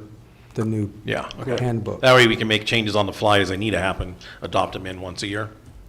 Has that kind of been the past history? Yeah, it'd be like a general order in our Yep. private Right, yeah. fields, and then. Yeah, MOU for like a CBA, same thing. Yeah. So, I mean, the way I read this thing was, the definitions, I know we had this conversation when we got rid of the last policy, the pool policy, the catastrophic circumstances and the descriptions that went along with that. So who's actually making that determination? Is it just Well, due to HIPAA, it falls under the mine. technician? Yeah. Which Because we're we probably originally HR looked at it technician? being, doing a HIPAA release and then having more people on there. It just gets a little complicated. Yeah. Yeah. So after, thinking about it, was kind of like more, just needs to go back to the person that has access to the data all the time anyway. Because that's what created the problem. Yeah. Oh, Because- previously? Yes, Okay. because it was becoming, it wasn't catastrophic, it was just arbitrary, like. Well, no, and as you look in there, It was- they have to be under the care of a physician is part of it, and they also have to fill out the, medical certification has to be filled out also to make sure that it qualifies. And I guess from my perspective, as we're talking through this, like, I think it's helpful to hear from you, that this is something you're taking a hard look at, right? So that'll inform Dennis and I's working on that together. We'll certainly look at the document that that Dennis has already put together for this, but I think it's helpful to get that input that, you really want this to be a need-based policy, not a elective leave policy, and that we need to tailor the language to reflect that. Right. Correct, because that's why we discontinued the last policy, because Correct. it became, It was being was- abused for. Yeah, I know It was destroyed. I know the It basic was- background and mess that it was, so that's it why. was horrible, so. That's why there's a lot of language in here about the people can't keep any of the leave that's given to them after they go back online. All the leftover time would then go back equally to the people that donated it, so there's never a bucket that's generated. That way it is completely on a case-by-case basis, just to get them through that time is it.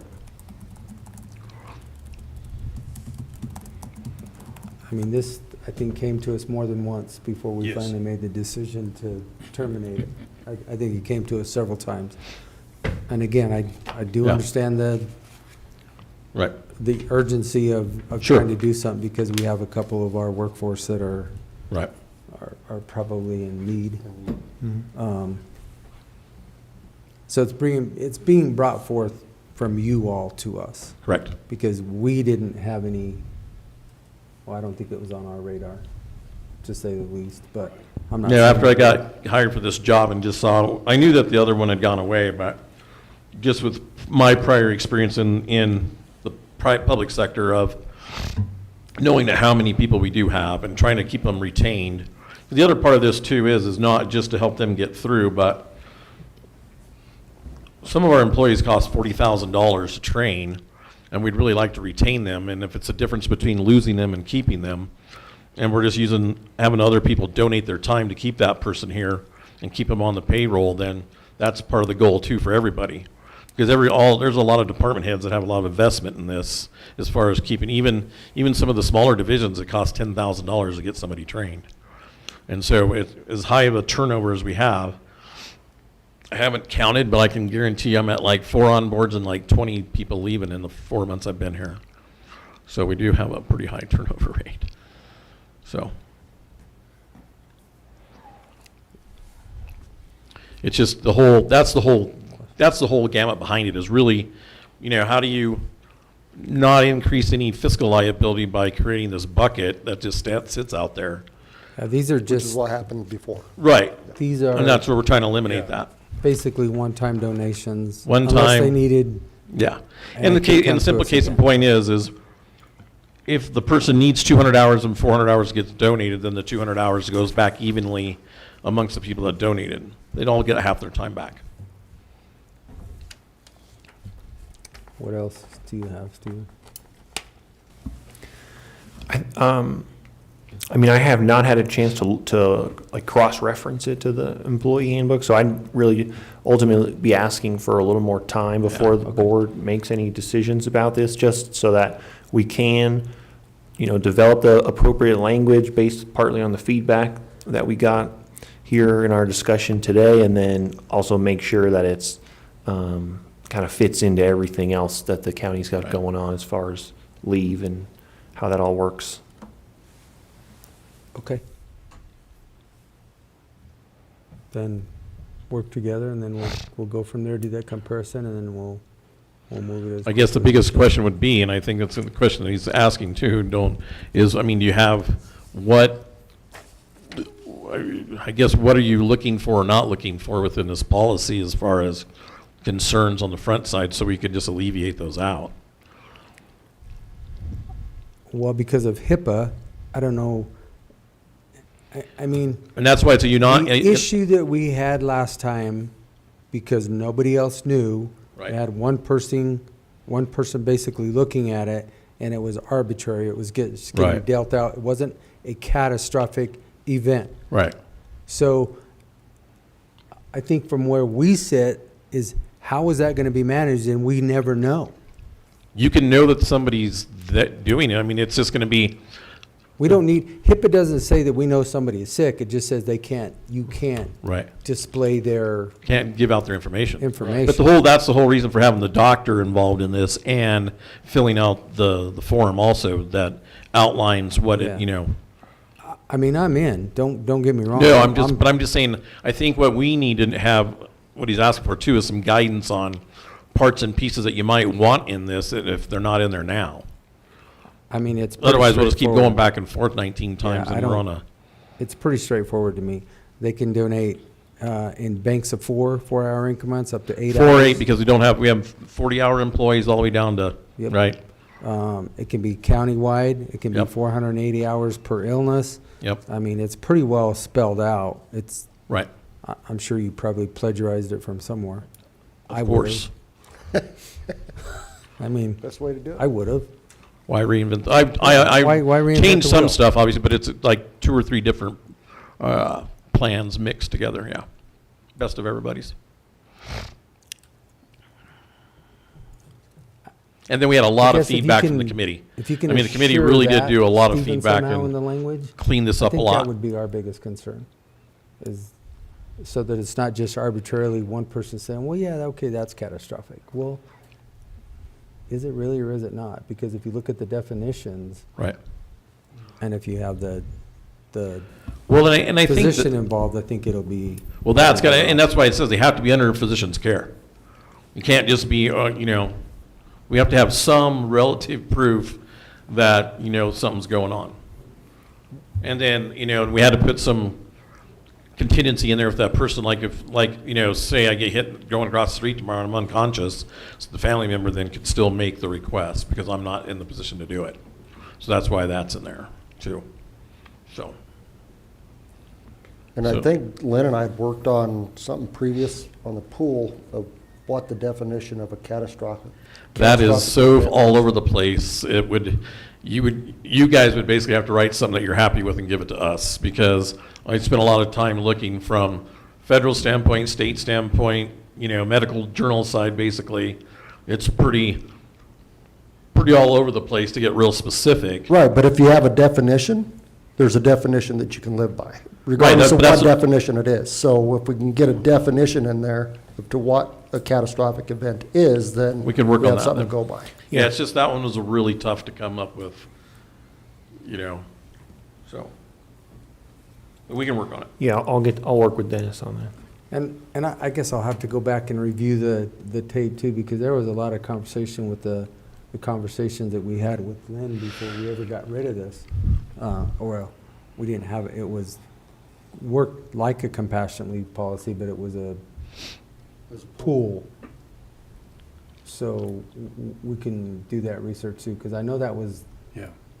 We just don't want to create the mess that we had before.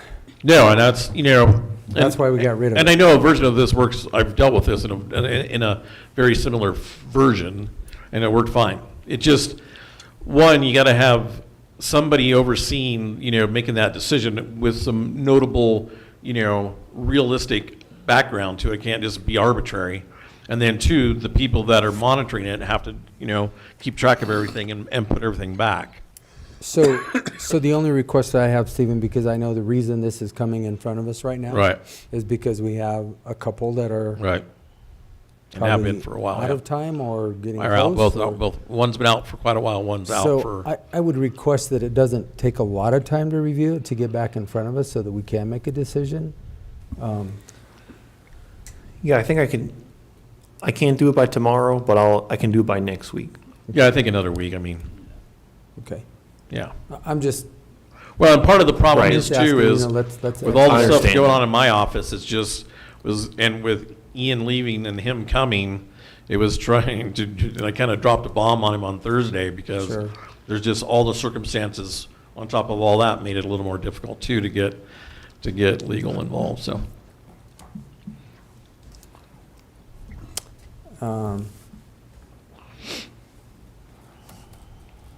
But it is what it And is. the only other thing is, the bank. Are we talking, I'm not sure that language, because are we creating as a bank and a pool the same thing? No, the Or- bank is just for that person for the time. Yeah, okay. And it's up a maximum of 480 hours. And then if they don't, whatever they don't use, they could be back in 2 weeks somehow, then done. And then it all gets reimbursed back to the people that donated.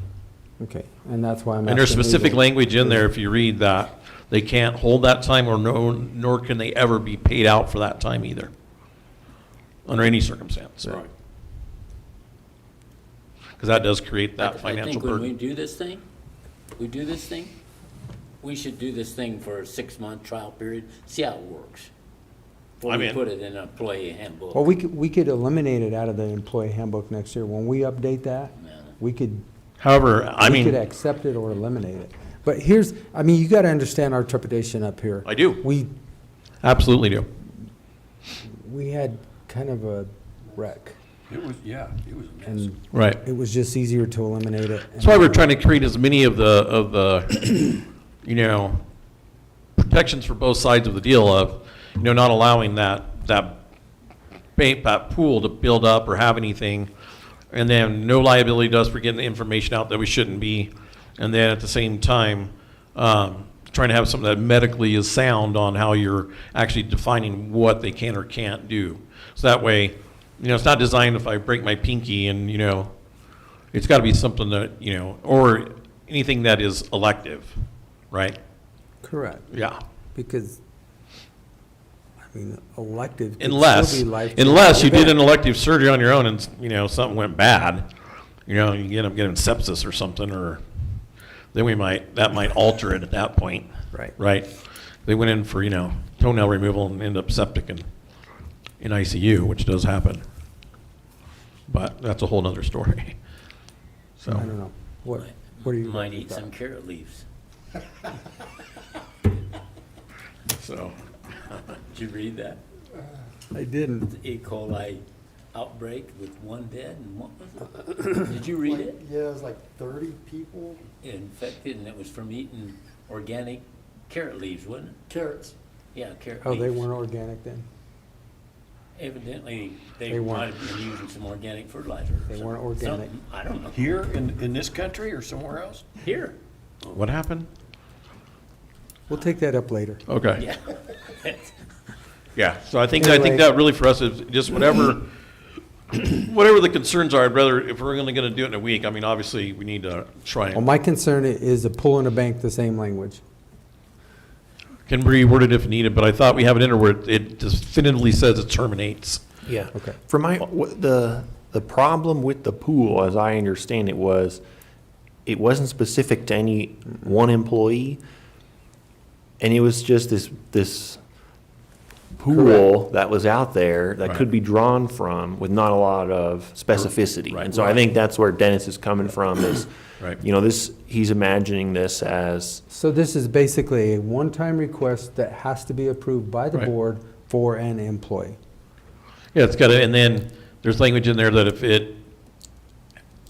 even if it's a reoccurrence, if it's outside of 365 days, then Sure. we'd look at it as a whole new occurrence, right? So, but yeah, I mean, and the person could have more than one deal at a time, but in a year, I guess, I mean, you could be the unlucky person to have 2 incidences, but each one would be dealt with individually. So if you had something happen to you in February, got you back to work in March, all the time would be returned to the employees, and then in, say, in October, something else happened completely, you could likely be in it again, but it would be donated that one time, and then it would go away immediately after they're back to work. There's never any way in here that you get to keep any time. Or does it build any kind of floating pool? So that way, you know, it's per incident, done, start, finish, back. and I'll just add in the draft that's in here now, this would be something that would be determined by HR, but it would be looking at the factors that the board adopts in a policy like this, is how Right. it's contemplated right now, which I think makes some practical sense. Right. And it also has in there, I mean, if you look, it's not only just the medical deal, they got to really look at the leave too. I mean, they've truly got to be out, got to see what's, you know, because each incident is different in that some people could be going through treatments that are going to come in pockets, and they may be pooling their time back some. So, you know, they run out, but then they're not doing treatment for 2 months, and then they pool up some time again. Well, they got to spend that before, right? And then they would maybe get treatment again. So that's where this can get complicated a little bit. But no matter what happens, the end effect is all the time that they don't use just goes back. We're never wanting to create that pool out of this. So, because that becomes a liability also, like financial liability. Is Is there gonna be a limitation on how much each person can contribute? 4 hours. 48 the first time, Okay, and then it says in there, I read it. worded, basically, if it's not enough, then you can re-ask again. okay, And then it's up to 480 hours per Right. incident. Right. Which is the same as FMLA, 12 weeks. So, yeah. Because you don't, it gets too complicated. That's why you have to do it in even buckets no matter who you are. yes, Because if you have one person does 2 hours, one does 1.8, when you start trying to return it back, the math gets too complicated. That way, it's a simple form, we know what they've given, and then we track what their, goes out, and then you just go back and return it at whatever ratio is left. But everybody's gonna be in a square bucket of time, so that way it's an easy math. sure. Yeah.